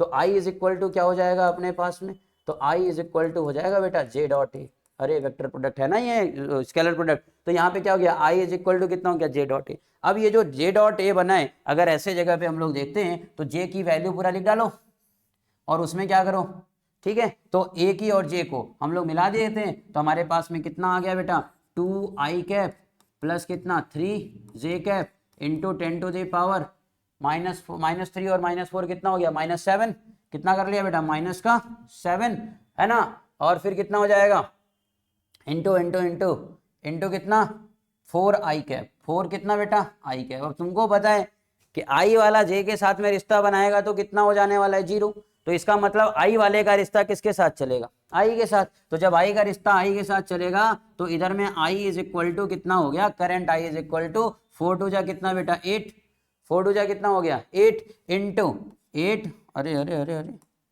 ठीक है ना, तो ये कितना हो गया 8 इंटू, बोलो सही है सब कुछ, 8 इंटू 10 टू द पावर कितना बेटा -7, हम चाहे तो 0.8 इंटू कितना कर लिए बेटा 0.8 इंटू 10 टू द पावर कितना बेटा -6, ये क्या हो गया बेटा यहाँ पे एम्पियर, ये क्या हो गया बेटा एम्पियर। कुछ समझ पा रहे हो बात को? तो अब ये तो इस तरीके से हम लोग करंट की वैल्यू को फाइंड करते हैं। कुछ यूनिट मिनट का इधर उधर हुआ होगा तो समझ लोगे तुम, कोई दिक्कत नहीं है। Calculate the current passing through cross sectional area, S की वैल्यू ये दे रखी थी। बेसिक क्या है? बेसिक ये है बेटा कि ये आई और 10⁻³ सेंटीमीटर स्क्वायर था, इसको मैंने किस में कन्वर्ट कर लिया मीटर में, तो 10⁻⁻⁴ सीधा ठोक दिया। तो अब यहाँ पे -3 और -4 ये 7 बन गए। फिर इसके बाद में क्या आया, करंट डेंसिटी 4I कैप है, तो 4I को मैंने क्या किया, इससे मल्टीप्लाई किया। पता है जे के साथ कोई रिश्ता नहीं है, जो भी रिश्ता है किसके साथ में, 8 के 8 × 10⁻⁷, तो कितना हो गया बेटा 0.8 × 10⁻⁶ एम्पियर। कुछ इस तरीके से लिख देते हैं। तुमको समझ में आ रही है बेसिक बात? तो करंट डेंसिटी के बारे में थोड़ी बहुत बातें समझ में आ गई। अब आ गया बेटा चैप्टर की तो शुरुआत अब हुई है, चैप्टर की शुरुआत तो अब हुई है। चलो ठीक है, बहुत ज्यादा लंबा लेक्चर नहीं होगा। तो चैप्टर की शुरुआत तो अब हो गई है। अब आ गया है thermal speed of electrons, mean free path, time of relaxation. अब हम लोग चैप्टर की शुरुआत में आ गए। चैप्टर क्या कह रहा है? चैप्टर कह रहा है कि थर्मल स्पीड ऑफ इलेक्ट्रॉन क्या होगा, कंडक्टर है ना बेटा, कंडक्टर। तो ये बताया जाता है कि कंडक्टर, जैसे मान लो ये कंडक्टर है, इसके जितने भी इलेक्ट्रॉन्स हैं, जितने भी पार्टिकल्स ये कंस्टिट्यूट हैं, ये सारे के सारे बिहेव करते हैं like a molecule of an ideal gas. कैसा बिहेव करते हैं बेटा? Like a molecule of an ideal gas. Ideal gas के मॉलिक्यूल जैसा बिहेव करते हैं। अब अगर ये आइडियल गैस के मॉलिक्यूल जैसा बिहेव करेंगे तो वो सारे टर्म तो यूज करने ही पड़ेंगे ना जो उसमें होते हैं। यानी क्या इनके भी मॉलिक्यूल, इनके भी इलेक्ट्रॉन टकराते हैं? बिल्कुल हाँ, इलेक्ट्रॉन आपस में टकराते हैं। क्या इसमें भी थर्मल वेलोसिटी होती है जैसे उसमें होती है? सिमिलरली जैसे उधर में थर्मल वेलोसिटी होती है, सेम ऐसे इसके भी। कंडक्टर अगर है ये, तो कंडक्टर के पास में जो इलेक्ट्रॉन्स हैं, इसके पास में भी अपनी थर्मल वेलोसिटी होगी। जब हम इलेक्ट्रिक पोटेंशियल अप्लाई कर देते हैं तो कुछ अलग तरीके की वेलोसिटी होती है, लेकिन अगर इलेक्ट्रिक पोटेंशियल मैंने अप्लाई नहीं किया है तब भी इलेक्ट्रॉन अपनी ही जगह पर क्या करते रहते हैं, एक वेलोसिटी देते हैं, और उस वेलोसिटी को हम लोग क्या बोलते हैं बेटा? Thermal velocity. समझ सुना भी होगा तुम लोगों ने, √3 kT/m की वैल्यू आती है, ये थर्मल वेलोसिटी होते हैं। अब अगर मैंने मान लिया कि ये जो थर्मल स्पीड ऑफ इलेक्ट्रॉन है, तो हमें तो ये तो पता है ना कि थर्मल स्पीड ऑफ इलेक्ट्रॉन की अगर बात करें तो अंडर रूट में क्या होता है, याद है तुमको? ये फॉर्मूला 3 kT/m, ये बहुत कम यूज होता है लेकिन जानते रहो। तो ये जो है ये वेलोसिटी ये सारे इलेक्ट्रॉन्स भी डिलीवर करते हैं, ठीक है। लेकिन एक बात और भी है कि सारे इलेक्ट्रॉनों की जो एवरेज वेलोसिटी होती है, सारे इलेक्ट्रॉनों की क्या होती है बेटा? एवरेज वेलोसिटी वो 0 होती है। एवरेज वेलोसिटी सारे इलेक्ट्रॉन की कितनी होती है? 0। जैसे एवरेज वेलोसिटी कैसे 0 होना है भाई? यहाँ से गया टकराए, कोलिजन परफेक्टली इलास्टिक होता है, टकरा करके वापस आ गए। यहाँ से गया और यहाँ से टकरा करके वापस आ गया, फाइनल डिस्प्लेसमेंट 0 होगी, तो एवरेज वेलोसिटी क्या हो जाती है? 0। अब 2 सक्सेसिव कोलिजन के बीच में है ना, जो एवरेज डिस्प्लेसमेंट है वो कितना हो जा रहा है? 0 हो जा रहा है। तो 0 होने के वजह से ही नेट वेलोसिटी कितनी हो जाती है? 0। तो एवरेज वेलोसिटी कितनी होती है? एवरेज थर्मल वेलोसिटी पूरे इलेक्ट्रॉन्स की कितनी होती है बेटा? 0। पूरे इलेक्ट्रॉन की कितनी होती है? 0। मान लिया जाए कि अगर कोई भी इलेक्ट्रॉन का रॉड, मतलब कोई रॉड है, कोई कंडक्टिंग क्या है बेटा? रॉड है। अब इस कंडक्टिंग रॉड के अंदर में ढेर सारे इलेक्ट्रॉन्स हैं, ढेर सारे क्या है बेटा? इलेक्ट्रॉन्स हैं। अब इन इलेक्ट्रॉन्स पे कोई अप्लायंस नहीं है, कहीं पर भी इलेक्ट्रिक पोटेंशियल और ये सारी चीजें नहीं दी गई हैं, फिर भी ये सारे इलेक्ट्रॉन आपस में क्या करते हैं? वाइब्रेशन तो करते रहते हैं, क्योंकि ये माना गया है ना कि कंडक्टर रॉड जो होता है वो सरफेस पे ऊपर में, मतलब वो हाईली डेंस होता है with the positive ion. Positive ion से जितना ज्यादा जो डेंस होगा, इसका मतलब उतना ज्यादा इलेक्ट्रॉन निकाल करके रखता है, और जो आवारा निकल गए इलेक्ट्रॉन है वो तो आवारा इलेक्ट्रॉन है, और जो इलेक्ट्रॉन है वो भी सरफेस पे ही तो घूम रहे हैं, बस अपने वाले के साथ नहीं घूम रहे, अपने न्यूक्लियस के साथ में अटैच नहीं है। और जब अटैच नहीं है तो जाहिर सी बात है ये क्या करेंगे बेटा? कोलिजन करेंगे, और जब कोलिजन करेंगे तो इनकी जो एवरेज वेलोसिटी होगी वो कितनी होगी? 0। तो मान लेते हैं बेटा कि एक इलेक्ट्रॉन की जो एवरेज वेलोसिटी है वो कितनी है? u है, u1 है, इसकी कितनी? u2 है। ऐसे ऐसे चलते चलते तो एक कोलिजन के अंदर में कितने बेटा? एक कोलिजन के अंदर में नंबर ऑफ कोलिजन अगर मैं बात करूं तो अब यहाँ पे ऐसा कुछ आता है कि मान लिया बेटा कि एक की u1, दूसरे की कितनी? u2, और यहाँ पे क्या हो गया? u3 dash dash dash un divided by n। समझ पा रहे हो? ये है average velocity of electrons in n number of collision. ये n क्या है? n क्या है? n number of collision. समझ में बात आ रही है कि नहीं? n नंबर ऑफ क्या है बेटा? कोलिजन। तो ये नंबर ऑफ कोलिजन है, ध्यान से समझो। मैंने बोला u1 + u2 u3 ... un upon में कितना n, ये कह रहे हैं कि ये 0 है, ये कितना है बेटा 0 है। समझने की कोशिश करो। कहते हैं कि ये जाएगा कोलाइड करेगा, कोलाइड करके आ जाएगा। तो हर कोलिजन में जितने नंबर ऑफ कोलिजन्स होंगे उन कोलिजन्स में टेम्परेचर की वजह से, और ये सारी चीजें किसकी वजह हो रही है, अपने टेम्परेचर की वजह से इसमें वेलोसिटी आ रही। किसकी वजह से आ रही है, नेचुरल एटमॉस्फेरिक टेम्परेचर की वजह से वेलोसिटी आ रही है। अब इनका माना भी जाता है कि इनकी जो एवरेज वेलोसिटी होती है वो अप्रॉक्स 10⁻⁻15 नहीं, ये नहीं, ये तो टाइम होता है, टाइम का कोलिजन होता है, कुछ भी वो 10⁻5 के -5 के ऑर्डर में चलता है शायद। तो यहाँ पे एक कांस्टेंट हो गया फिलहाल। इतनी वेलोसिटी होने के बाद में लास्ट में वो क्या होती है, एवरेज ओवरऑल क्या हो जाती है, 0 हो जाती है। तो u1 + u2 u3 dot dot dot un upon में n इज इक्वल टू कितना हो गया 0।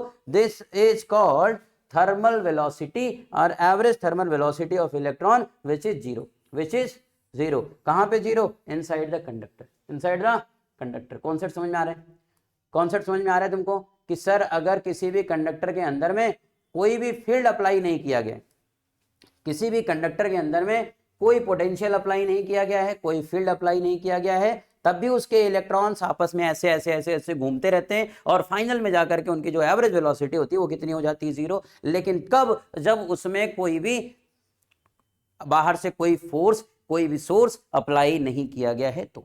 ठीक है सर, समझ में आया यहाँ तक की बात है। अब आती है क्या बेटा, मीन फ्री पाथ। तुमको तो पता है कि the path travelled by the molecule into successive collision is called mean free path. अब यहाँ पे क्या होती है फ्री, जैसे उसमें क्या होता है कि एक मॉलिक्यूल गया, टकरा करके आया, दूसरा कोलिजन हुआ, तो दोनों कोलिजन के बीच का जो पाथ ट्रैवल्ड है उसी को हम लोग क्या बोलते हैं बेटा, उसके बीच का तो इंटरमोलिकुलर पाथ होता है। तो अब यहाँ पे हम लोगों ने क्या करना है, अगर मीन फ्री पाथ का हम लोग बोले, मान लिया कि इलेक्ट्रॉन 1 ने λ1 ट्रेवल किया, इलेक्ट्रॉन 2 ने λ2 ट्रेवल किया, इलेक्ट्रॉन 3 ने λ3 ट्रेवल किया। ये कब है, ये एक 2 सक्सेसिव कोलिजन के बीच की बात है बेटा। तो यहाँ पे इस तरीके से यहाँ पे λn और फिर बात क्या आ रही कि n कोलिजन में जो टोटल मीन फ्री पाथ की बात आ रही है वो कितना आ गया बेटा, λ इज इक्वल टू कुछ इस तरीके से। यहाँ पे n क्या है, नंबर ऑफ कोलिजन है for the n number of molecule, for the n number of molecule. पहला मॉलिक्यूल λ1 ट्रेवल कर रहा है 2 सक्सेसिव कोलिजन के लिए, दूसरा वाला 2 कर रहा है, इस तरीके से। ये सब 11th की बात है। बस यहाँ पे मैं इलेक्ट्रॉन बोल रहा हूँ, वहां पे क्या बोला जाता है, वहां पे मॉलिक्यूल बोला जाता है गैस का। ठीक है बेटा, तो ये कुछ मीन फ्री पाथ का फॉर्मूला होता है। टाइम की अगर मैं बात करूं बेटा, तो मान लिया जाए कि पहले वाले मॉलिक्यूल को t1 टाइम लगता है, दूसरे वाले मॉलिक्यूल को t2 टाइम लगता है, तीसरे को t3 लगता है। मॉलिक्यूल मतलब मैं इलेक्ट्रॉन कह रहा हूं। इसी तरीके से जितने भी कोलिजन, दो मतलब क्या, नंबर ऑफ कोलिजन के लिए 1 इलेक्ट्रॉन, 2 इलेक्ट्रॉन, 3 इलेक्ट्रॉन, ऐसे n electron, number of n collision के लिए इतने टाइम लगाते हैं। अब इसको जो टाइम ऑफ रिलैक्सेशन कहा जाता है, इसको टाउ से रिप्रेजेंट करते हैं बेटा, टो से। तो अब ये जो टाउ इज इक्वल टू कितना हो गया, t1 + t2 t3 dot dot dot tn upon n। समझ में कहानी आ रही है। तो ये क्या है, टाइम ऑफ रिलैक्सेशन है। ये क्या है बेटा, टाइम ऑफ रिलैक्सेशन, यानी t1 t2 t3। समझने की कोशिश करो। तो यहाँ पे क्या हो गया कि ये रिलैक्सेशन टाइम है, 2 सक्सेसिव कोलिजन के बीच का समय, ये सारे एवरेज मॉलिक्यूल के, एवरेज इलेक्ट्रॉन के लिए। फिर ये किसके लिए टाइम है बेटा, 2 सक्सेसिव कोलिजन के बीच का पाथ, एवरेज लेते हैं तो मीन फ्री पाथ बोला जाता है। ये क्या है बेटा, ये थर्मल वेलोसिटी ऑफ इलेक्ट्रॉन से अगर कुछ भी अप्लाई नहीं किया गया है तो ये होगा। कॉन्सेप्ट क्लियर हो गया। एक बार और दोहरा दूं, फटाक से जल्दी जल्दी बोलता हूं। देखो बेटा, ये रॉड है, इस रॉड के अंदर में अगर कुछ भी अप्लाई नहीं किया गया तब भी इसके इलेक्ट्रॉन वाइब्रेट करेंगे, वाइब्रेट करेंगे तो इनकी एवरेज वेलोसिटी 0 हो जाएगी। पहली लाइन क्लियर हो गई। इसके बाद दूसरी बात सुनो। बताया गया कि 2 कोलिजन के बीच में डिस्टेंस ट्रैवल किया, उसको हम लोग इस फॉर्मूले से दिखाते हैं, जरूरत ही नहीं पड़ेगी कहीं पे, परेशान नहीं होना है। तो ये क्या हो गया, मीन फ्री पाथ। इसके बाद में क्या आता है, टाइम ऑफ रिलैक्सेशन, जरूरत पड़ती है इसकी। टाइम ऑफ रिलैक्सेशन क्या होता है बेटा, कि time taken between 2 successive collision approx 10⁻⁻15 second, है ना। इतना टाइम लगता है केवल किसके लिए बेटा, कोलिजन करने के लिए। बहुत कम समय होता है, बहुत कम समय होता है, ठीक है ना। तो इतना टाइम, इतना कम समय लगता है कि एक बार गया, कोलाइड करके वापस चला आया, और समय कितना लगा उसमें, केवल 10⁻⁻15 सेकंड। बहुत कम समय। समझ बात आ रही है। तो अब ये आ गया रिलैक्सेशन टाइम। तो टोटल टाइम के, एवरेज टाइम के लिए क्या बोलते हैं बेटा, t1 + t2 t3। ये अलग अलग इलेक्ट्रॉन के लिए, किसके लिए बेटा, ये अलग अलग electron, t1 t2 t3 dot dot dot tn upon में n। समझ में कहानी आ रही है। फिर थोड़ा सा हम लोग आगे बढ़ते हैं। अब जब हम आगे बढ़ते हैं बेटा, तो अब हमें समझ में आ रहा है कि कुछ इस तरीके से आगे के तरफ में अगर मैंने बताया कि थर्मल इलेक्ट्रॉन जो होता है वो अपने आप ही कुछ इस तरीके की वेलोसिटी करता रहता है, उसके पास में मीन फ्री पाथ होता है, उसके पास में एवरेज वेलोसिटी होती है और उसके पास में रिलैक्सेशन टाइम होता है। लेकिन अब बात आती है कि अगर किसी कंडक्टर को इलेक्ट्रिक फील्ड दे दिया जाए, टर्मिनल्स को किसी वोल्टेज से कनेक्ट कर दिया जाए तो क्या होगा? टर्मिनल्स को किसके साथ में, किसी वोल्टेज के साथ कनेक्ट कर देते हैं तो क्या होने वाला है? तब हम लोग आगे का केस पढ़ते हैं। बेटा अब आता है किसका केस? ड्रिफ्ट वेलोसिटी यानी VD, mechanism of flow of current का केस। अब ये जो mechanism of flow of current का केस है इसको जरा ध्यान से समझते हैं। मान लिया बेटा मैंने यहां पर हमारे पास में एक कंडक्टिंग रॉड है। एक कैसा रॉड है हमारे पास में? एक कंडक्टिंग रॉड है। अब इस कंडक्टिंग रॉड को सर ने यहां से एक बैटरी से ऐसे जोड़ दिया। कुछ समझ पाए बात को? अब ये जो बैटरी से सर ने इसको जोड़ा है ना, दरअसल में मैंने क्या किया बेटा, ये जो चीजें इसके अंदर में होंगी वो दरअसल यहां से हो रही हैं और यहां से हो रही, केवल ये बीच के सेक्शन को जूम कर दिया गया है, बाकी ये कंडक्टर यहां से यहां तक एक जैसा है। समझ पा रहे हो बात को? यहां से यहां तक पूरा एक जैसा है, बस मैं ये ए से बी तक के सेक्शन को मैंने थोड़ा जूम कर दिया है ताकि इसके अंदर में क्या घटना होगी वो तुमको दिखे। क्लियर बात समझ में आई? अब हम लोग सीख किसको रहे हैं? Mechanism of flow of current को सीख रहे हैं। जब हम mechanism of flow of current को सीखते हैं बेटा तो हमें पता होना चाहिए कि इनके मेटल के सरफेस पे, मेटल के यानी कंडक्टर के सरफेस पे क्या होते हैं? इलेक्ट्रॉन्स होते हैं।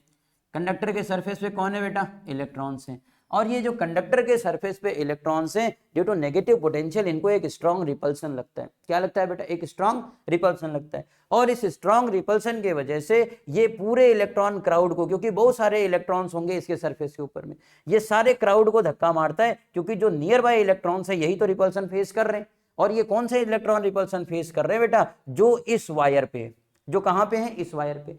अब ये सारे इलेक्ट्रॉन जो इस वायर पे हैं वो रिपल्सन फेस कर रहे हैं और इनको जब रिपल्सन लगता है तो ये भाग करके आगे का जो क्राउड, इलेक्ट्रॉन क्राउड है, उसको भी धक्का देते हैं और बोलते हैं कि शिफ्ट हो जाओ आगे की तरफ में। अब क्योंकि इस पॉजिटिव टर्मिनल पे इलेक्ट्रॉन अफेक्शन है तो इधर की तरफ आने की कोशिश करते हैं।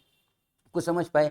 अब इस प्रक्रिया में देखोगे ध्यान से तो पूरी एक इलेक्ट्रॉन, मान लो मैं हूं और मेरे को पीछे से धक्का मारा गया, मेरे को पीछे से क्या किया गया? धक्का मारा गया। अब मेरे को धक्का मारा गया लेकिन मेरे पास में आगे बहुत सारे ऐसे ऐसे लोग खड़े। अब मैं निकलूंगा अगर तो सारे लोगों को लेकर के ऐसे आगे की तरफ में भागूंगा कि नहीं भागूंगा? ऐसा ही तो होगा भाई। अगर मैं यहाँ पे हूं, मेरे को पीछे से धक्का दिया गया, जगह है नहीं, तो हम क्या करेंगे? अब धक्का अगर तेज है तो हम सबको लेकर के आगे की तरफ में बहुत मुश्किल से आगे की तरफ भागेंगे। तो इलेक्ट्रॉन यहाँ से कैसे क्राउड में जाने की कोशिश करता है, उसी में कुछ छूट जाता है, कुछ आगे जाता है, कुछ छूट जाता है, कुछ आगे जाता है, तो एक क्राउड शिफ्ट होती है बेटा। अब जब क्राउड जाती है, ध्यान से देखना, तो क्या वो बड़े आसानी से ऐसे टिक टिक टिक टिक जाते होंगे? नहीं। क्या वो ऐसे स्मूथली जा रहे हैं? नहीं। क्राउड जाती कैसे बेटा? क्राउड जाती एकदम भीड़ में, एकदम मतलब मुश्किल से, ऐसे ऐसे अगर आगे बढ़ना है तो ऐसे आगे जा रही है, मतलब वो आगे जा भी रही है, नहीं भी जा रही है, पता नहीं चल रहा है, लेकिन वो धीरे धीरे धीरे धीरे पीछे जाके आगे जा करके कुछ इस फॉर्मेट में, जैसे मेरा हाथ ये पंजा आगे बढ़ रहा है, इस तरीके से वो आगे की तरफ में पूरे इलेक्ट्रॉन का क्राउड जाता है।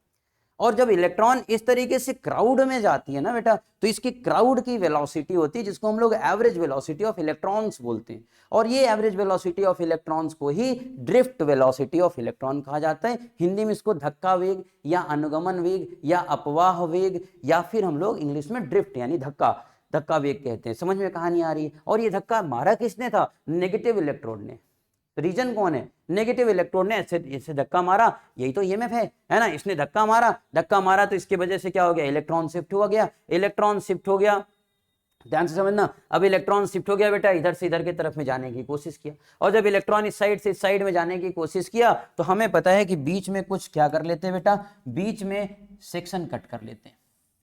अब ये जो इलेक्ट्रॉन फ्लो हो रहा है बेटा, जितने इलेक्ट्रॉन्स इस टर्मिनल से निकले और पूरी सफर को तय करके, आधे सफर को तय करके इधर मतलब affectionate by the positive potential और पूरे सफर को पूरा कर लेते हैं, उन्हीं इलेक्ट्रॉन्स को हम लोग करंट कहते हैं। उन्हीं इलेक्ट्रॉन्स को हम लोग क्या कहते हैं? Electric current. यानी वो चार्ज पार्टिकल जो नेगेटिव पार्टिकल के पास से निकल करके पूरे सर्किट को कंप्लीट कर ले रहा है, वही इलेक्ट्रॉन क्या बन जाता है? करंट बन जाता है। बोले एक्चुअल में यही करंट है बेटा जो इलेक्ट्रॉन यहां से यहां पे जा रहा है।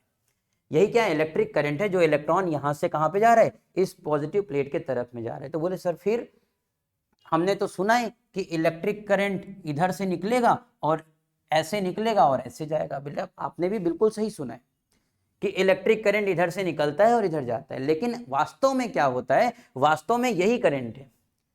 अब हुआ क्या कि बहुत पुरानी थ्योरी है, एक पुरानी थ्योरी क्या है, पुरानी थ्योरी ये है कि इलेक्ट्रॉन जब इस साइड से इस साइड जो जा रहा है इसी को करंट बोलना था, और वास्तव में यही करंट होता है। लेकिन जब तक ये बात पता चली थी, इसके बहुत पहले ही करंट की डिस्कवरी हो चुकी थी, यानी चार्ज ऑफ इलेक्ट्रॉन के खोज होने से बहुत समय पहले इलेक्ट्रिक करंट का खोज हो गया था, और इलेक्ट्रिक करंट के डायरेक्शन को उस समय पॉजिटिव से नेगेटिव कंसिडर किया गया था।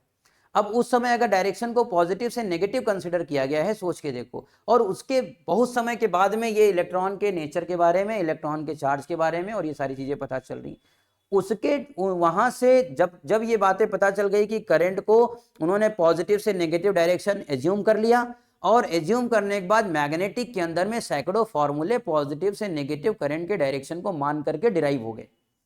समझ पाए बात को, पहले करंट का खोज हो गया और उन लोगों साइंटिस्ट लोगों ने क्या मान लिया कि करंट का डायरेक्शन पॉजिटिव से नेगेटिव है, और यही डायरेक्शन मान करके सैकड़ों डेरिवेशन कर डाले मैग्नेटिक के अंदर में। और बाद में जब पता चला यार इलेक्ट्रॉन तो इधर से इधर भाग रहा है, इसका नेचर तो ऐसा होता है, इलेक्ट्रॉन के बिहेवियर ये है, तो बोले अब क्या करें। अब अगर मैंने लोगों को सही बताया कि इलेक्ट्रॉन ऐसे जा रहा है, यही करंट है, यही डायरेक्शन ऑफ करंट मानो, तो सारे फॉर्मूले जो मैग्नेटिक में डिराइव कर रखे वो सब तो बेकार हो जाएंगे।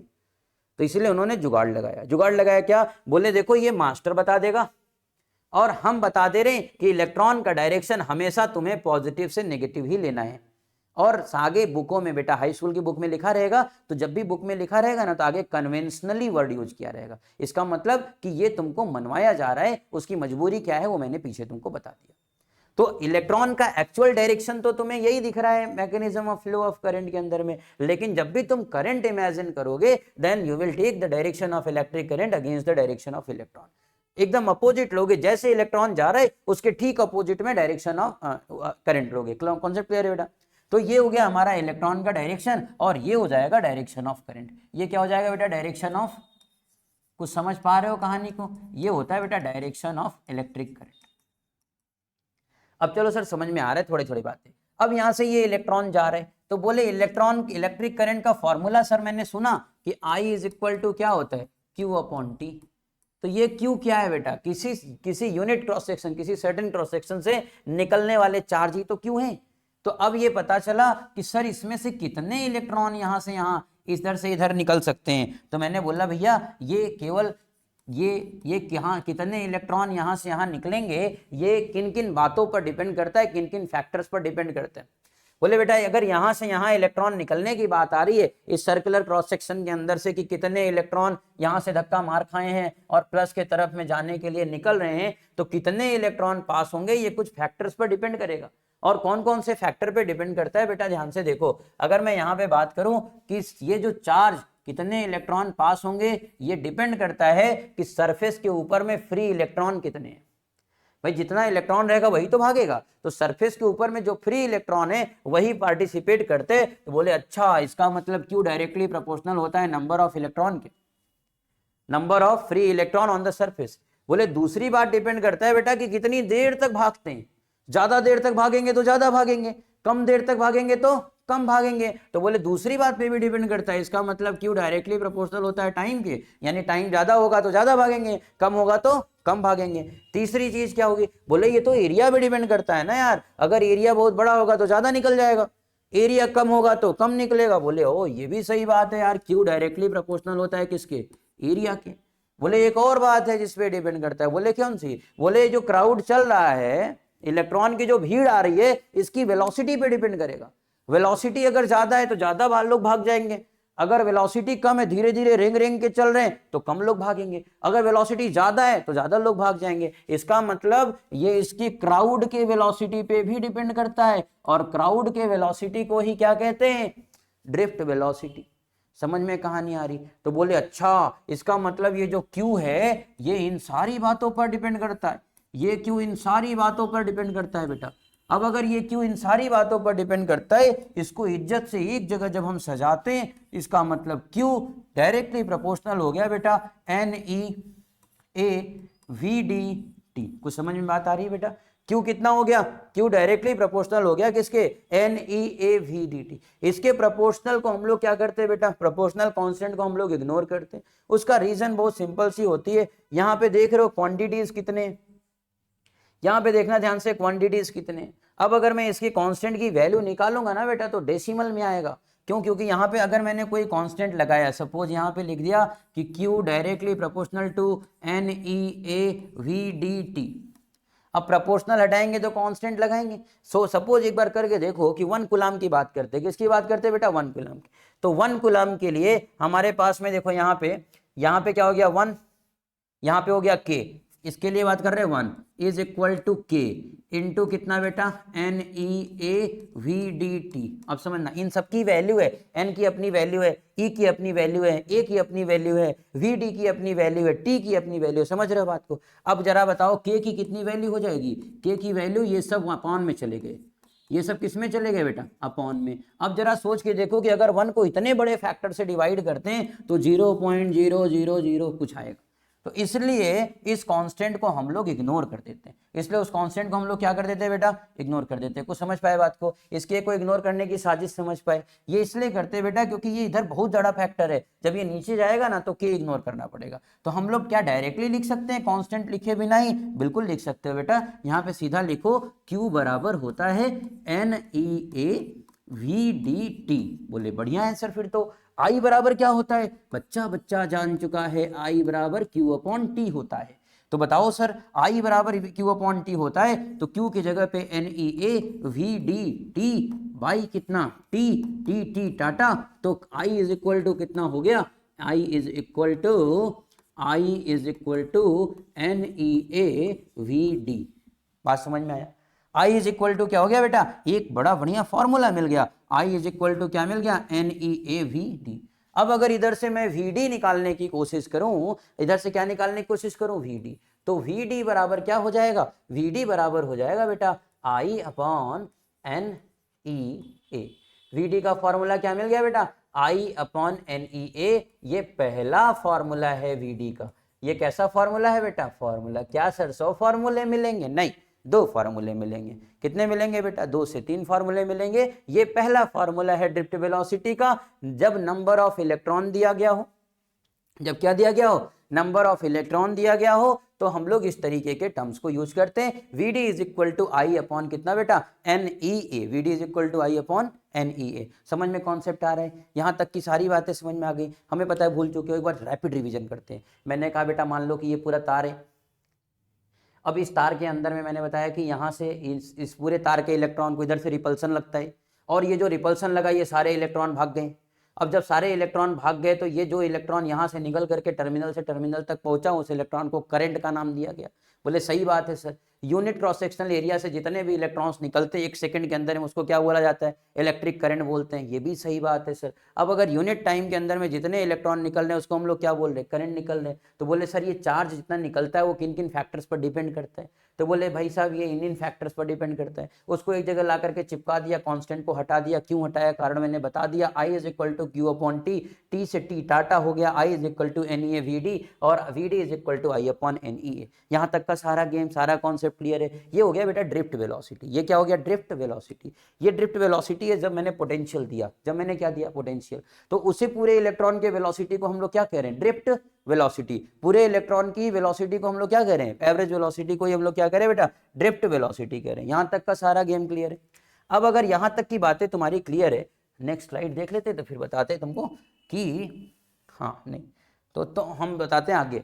तो इलेक्ट्रॉन का जब यहां तक की बातें तुम्हारे पास में आ चुकी हैं, फिर हम आगे बढ़ते हैं। हमें पता चल गया सर कि ड्रिफ्ट वेलोसिटी इतनी होती है। अब अगर मान लो यही कंडक्टर है, वही कंडक्टर जो कंडक्टर था, ठीक है बेटा, नेक्स्ट लेक्चर में इसको नहीं लेके जाएंगे, लेक्चर थोड़ा बड़ा हो रहा है, कोई फर्क नहीं पड़ता है बेटा, तुम देख सकते हो। तो यहाँ पे क्या हो गया, मान लेते हैं आफ्टर, हम लोग अब इसमें क्या करेंगे बेटा, after applying potential difference, after applying potential difference across the conductor, across the end of conductor, हम मान लेते हैं कि पूरे कंडक्टर के जो एंड है उनके बीच में क्या अप्लाई करते हैं बेटा, पोटेंशियल डिफरेंस अप्लाई करते हैं। अब जब कंडक्टर के एंड में पोटेंशियल डिफरेंस को अप्लाई करेंगे तो कैसा केस बनने वाला है, अगर कंडक्टर के एंड में पोटेंशियल डिफरेंस अप्लाई करेंगे तो किस तरह का केस बनेगा, उसको जरा सीखते हैं। टेढ़ा मेढ़ा हो गया, काम चलाओ बेटा, कोई दिक्कत नहीं है, ठीक है। तो यहाँ पे क्या हो गया कि अगर कंडक्टर के एंड में पोटेंशियल डिफरेंस अप्लाई करते हैं तो कैसा केस बनता है, जरा देखो। पहले जो इनकी एवरेज वेलोसिटी थी वो कितनी थी बेटा, 0 थी, किसकी, इलेक्ट्रॉन्स की। अब मान लिया कि हमारे पास में यहाँ पर एक प्यारा सा कंडक्टर है, यहाँ पे क्या है बेटा, एक प्यारा सा कंडक्टर है। अब इस कंडक्टर को हमने मैंने इधर से क्या दिया बेटा, एक पोटेंशियल डिफरेंस अप्लाई किया। जब मैंने पोटेंशियल डिफरेंस अप्लाई किया उसके बाद में जितने भी मॉलिक्यूल्स, जितने भी इलेक्ट्रॉन्स हैं, ये सारे स्ट्रेट लाइन में जिगजैग ऐसे इस तरीके से मोशन करने लग गए। और जब ये इलेक्ट्रॉन्स अलग अलग डायरेक्शन में स्ट्रेट लाइन मोशन करने लगे, कैसे मोशन करते हैं बेटा, straight line. Potential difference apply करने के बाद में ये क्या करते हैं बेटा, स्ट्रेट लाइन मोशन करने लग गए। और जब ये स्ट्रेट लाइन मोशन करने लग गए तो हमें पता है कि यहां से मान लिया कि कोई इलेक्ट्रॉन कैसे v वेलोसिटी से आगे के तरफ में बढ़ा। तो जितने भी इलेक्ट्रॉन्स हैं बेटा, एक इलेक्ट्रॉन की बात नहीं कर रहा हूं मैं, सारे इलेक्ट्रॉन की बात कर रहा हूं। तो सारे इलेक्ट्रॉन की जो एवरेज वेलोसिटी हो जाएगी, एवरेज वेलोसिटी ऑफ इलेक्ट्रॉन्स क्या हो जाना चाहिए बताओ, एवरेज वेलोसिटी ऑफ इलेक्ट्रॉन्स क्या हो जाना चाहिए, टोटल, यानी एक v की बात नहीं कर रहा हूं मैं, टोटल v की बात कर रहा हूं। तो टोटल वेलोसिटी कितनी, v1 v2 कितना बेटा, v3 dash dash dash vn upon में कितना बेटा, को समझ पा रहे हो बात की। ये क्या हो गया बेटा, टोटल इलेक्ट्रॉन की क्या हो गई बेटा, एवरेज वेलोसिटी हो गई, v1 plus v2 plus v3 dot dot dot vn upon में कितना, n। अब अगर मैं बात करूं यहां से, ये जो एवरेज वेलोसिटी ऑफ इलेक्ट्रॉन होती है, दुनिया इसी को ड्रिफ्ट वेलोसिटी कहती है, इसी को क्या कहा जाता है, ड्रिफ्ट वेलोसिटी। तो हमारे पास में जो आया vd इज इक्वल टू, अब v की इक्वेशन होती क्या है भाई, स्ट्रेट लाइन मोशन में v इज इक्वल टू क्या होता था, u प्लस at होता था कि नहीं होता था, v इज इक्वल टू क्या होता था बेटा, u प्लस at। तो यहाँ पे भी हम लोग देखने वाले हैं बेटा, देखो ध्यान से, यहाँ पे जो n है अभी भी नंबर ऑफ कोलिजन है, not the number of electron. कुछ समझ पा रहे हो बात को, ये नंबर ऑफ इलेक्ट्रॉन नहीं है बेटा, ये क्या है, नंबर ऑफ कोलिजन है। एक कोलिजन के बाद में क्या होती है, उसकी वेलोसिटी, एक कोलिजन के बाद में क्या, उसकी वेलोसिटी है। तो v1 plus v2 v3 dot dot dot कितना, vn। अब देखो ध्यान से, तो यहाँ पे v की वैल्यू कितनी आ गई, v की वैल्यू होती है बेटा u1 plus at1, v1 plus कितना बेटा, at1। अब इसके बाद में क्या आया, plus u2 plus at2 plus कितना बेटा, देखो u3 प्लस at3, ऐसे डैश डैश डैश करके un plus atn divided by capital N। समझ में कहानी आ रही है। तो अब अगर मैं बात करूं इसकी कि ये u1 है, ये u2 है, u3 डॉट डॉट डॉट कितना, un, और ये सारी चीजें, तो फिर इसके बाद में कॉन्सेप्ट क्या बनता है, ध्यान से देखो। तो vd बराबर इधर में कौन आ गया बेटा, u1 प्लस कितना, u2 प्लस कितना, u3 डैश डैश डैश कितना बेटा, un अपॉन में कितना हो गया, n प्लस कितना, ध्यान से देखो, a ब्रैकेट में कितना बेटा, t1 प्लस कितना, t2 प्लस कितना, t3 dash dash dash tn upon में कितना बेटा, n। समझ में आया कि नहीं। तो अब ये जो u का केस है, ये जो पूरा u मिला है हमको, ये हमें पुराने से पता है, पहले वाले रिलेशन से, कि u क्या होता है, जीरो। u क्या होता है बेटा, जीरो। अब यहाँ पे इनिशियली ये जो u है, ये कब है बेटा, before giving the potential difference, before applying the potential difference. Potential difference की वैल्यू जो थर्मल वेलोसिटी थी वो थी u, और जब हमने अप्लाई कर दिया तो अपने पास में क्या आया, ये कुछ v का केस बना। अप्लाई करने के बाद में वो v हो गया, अप्लाई करने से पहले वो क्या था, u, और अपने को पता है कि एवरेज वेलोसिटी जीरो थी। एवरेज वेलोसिटी क्या थी, जीरो थी। n क्या है, not the number of electron, this is the number of collision. क्या है बोलो, नंबर ऑफ कोलिजन। तो u1 plus u2 plus u3 dot dot dot un upon में कितना n, इधर में कितना हो गया बेटा, a t1 t2 t3। अभी तुमको मैंने बताया कि ये रिश्ता क्या कहलाता है, ये रिश्ता क्या कहलाता है बेटो, ये रिश्ता है टाउ। ये रिश्ता क्या है बेटा, टाउ। इधर का रिश्ता क्या है, जीरो। तो फिर अगर मैं यहीं पे इन सबको छोटा करके, इन सबको क्या करके छोटा करके, अगर मैं इस बात को यहीं पर लिख डालूं कि सर vd, यहां पे क्या बोलो, vd इज इक्वल टू, ये तो गया, ये क्या हो गया, ये 0 हो गया, तो बचा कितना अपने पास में ए, और बताओ इधर में T1 T2 T3 ये सब मिलके क्या हो गए टाउ, ये सब मिलके क्या हो गया बेटा टाउ। तो अब हमारे पास में यहीं पर एक रिलेशन जो बना VD is equal to A tau, ये दूसरा फॉर्मूला है, ये VD का दूसरा फॉर्मूला है। ये कौन सा फॉर्मूला है बेटा, ये दूसरा फॉर्मूला है, VD is equal to A tau. VD is equal to क्या हो गया बेटा ए टाउ, समझ में आ रहा है कॉन्सेप्ट। तो VD is equal to A tau, ये ड्रिफ्ट वेलोसिटी का दूसरा फॉर्मूला है। तो पहला फॉर्मूला क्या था जी, पहला फॉर्मूला था हमारे पास में VD is equal to I upon N E है। दूसरा फॉर्मूला क्या है जी, तो दूसरा फॉर्मूला है हमारे पास में VD इज इक्वल टू कितना बेटा ए टाउ। कॉन्सेप्ट क्लियर है। अब ये दो इक्वेशंस हमारे पास में बने हैं, जब VD is equal to A tau मैं बोल रहा हूं, इसका मतलब इलेक्ट्रिक फील्ड अप्लाई कर दिया, इलेक्ट्रिक पोटेंशियल अप्लाई कर दिया, और जब पोटेंशियल अप्लाई कर दिया है मैंने तब ये वाला फॉर्मूला बन रहा है, और जब पोटेंशियल अप्लाई नहीं किया था तब भी नहीं, पोटेंशियल अप्लाई नहीं किया था, नहीं पोटेंशियल यहां पर भी अप्लाई था, पोटेंशियल यहां पर भी अप्लाई है, VD is equal to I upon N e आ रहा है, और पोटेंशियल यहां पर भी अप्लाई है, VD is equal to A tau आ रहा है। यानी कि इन दोनों को एक दूसरे के इक्वल किया जा सकता है। बात समझ पा रहे हो कि नहीं, यानी कि इन दोनों को एक दूसरे के इक्वल किया जा सकता है। पोटेंशियल अप्लाई करने पर ही क्या बेटा, पोटेंशियल को अप्लाई करने पर ही VD इज इक्वल टू क्या आया था, आई अपॉन में N E A, I upon में क्या आया N E A, VD is equal to I upon N E A, VD is equal to, देखो बेटा VD इज इक्वल टू कितना आया आई अपॉन एन ई ए, क्या अप्लाई करने पर पोटेंशियल, पहले वाले केस में। दूसरे केस में क्या आया, VD इज इक्वल टू क्या आया बेटा ए टाउ। क्या ये दोनों एक दूसरे के इक्वल हो सकते हैं, बिल्कुल हो सकते हैं बेटा, ये दोनों एक दूसरे के इक्वल हो सकते हैं। अब अगर ये दोनों एक दूसरे के इक्वल हो सकते हैं तो क्या मैं ऐसा बोल सकता हूं, क्या मैं ऐसा बोल सकता हूं, यहां से ध्यान से देखना, आई अपॉन एन ई ए और VD इज इक्वल टू कितना ए टाउ। जब जरूरत पड़ेगी इन दोनों को क्या करेंगे, एक दूसरे के इक्वल ले लेंगे, इन दोनों को क्या करेंगे, एक दूसरे के इक्वल ले लेंगे, आई अपॉन एन ई ए और क्या बोलो VD is equal to A tau. लेकिन अभी हम थोड़ा सा रिलेट करते हैं, बताओ कि यहाँ पे जो ये एक्सेलरेशन है, ये जो एक्सेलरेशन है ये लीनियर होगा, और एक्सेलरेशन किसकी वजह से आया है, तो पता चलेगा बेटा कि अगर एक रॉड रख लिया है किसी ने और इसके बीच में यहां से यहां के बीच में एक पोटेंशियल डिफरेंस अप्लाई कर दिया, और अगर पोटेंशियल डिफरेंस अप्लाई कर दियो तो यहां पे एक इलेक्ट्रिक फील्ड स्टैब्लिश होगी, और उस इलेक्ट्रिक फील्ड के वजह से ये एक्सेलरेशन आ रहा है, उस इलेक्ट्रिक फील्ड के वजह से यहां से इलेक्ट्रॉन मूव कर रहा है। तो अगर इलेक्ट्रॉन इलेक्ट्रिक फील्ड के वजह से मूव कर रहा है तो यानी इलेक्ट्रॉन एक इलेक्ट्रोस्टैटिक फोर्स एक्सपीरियंस कर रहा है, जिसको क्या कहा जाता है, जिसको कहा जाता है Q into E, F is equal to Q into e. तो अब ये जो F is equal to Q into e है, यहाँ पे इलेक्ट्रॉन कैसी है, मासिव क्वांटिटी है, तो यहाँ नहीं हम लोग इसको क्या बोल सकते हैं, M into A is equal to कितना बेटा Q इंटू ई, और A इज इक्वल टू कितना हो गया E upon M. A is equal to क्या हो गया बेटा QE अपॉन एम, और Q है कौन यहाँ पे, Q कौन है बेटा, Q कौन है, A is equal to E upon M. A is equal to कितना हो गया बेटा E अपॉन एम। ध्यान समझो, A इज इक्वल टू कितना Q into E upon M. फिर से सोचो, यहाँ पे इलेक्ट्रॉन पे कौन सा फोर्स लग रहा है, पोटेंशियल डिफरेंस की वजह से इलेक्ट्रिक फील्ड स्टैब्लिश हुई, वो इलेक्ट्रिक फील्ड Q को खींच रहा है। यूनिफॉर्म इलेक्ट्रिक फील्ड के अंदर में किसी पड़े हुए चार्ज पे लगने वाले फोर्स की वैल्यू कितनी होती है, Q इंटू ई। यहाँ पे Q कौन है, इलेक्ट्रॉन है, इसलिए F is equal to Q into E. F की वजह से वो कौन सा मोशन कर रहा है, लीनियर मोशन कर रहा है। क्लास 9 के चैप्टर नंबर 3 से Newton second law of motion के ये पता चला कि F इज इक्वल टू क्या होता है, M into A. M into A is equal to कितना हो गया Q इंटू ई। Q के जगह पे क्या पुट कर दिया, इलेक्ट्रॉन, तो A is equal to E upon M. A is equal to क्या हो गया E अपॉन एम।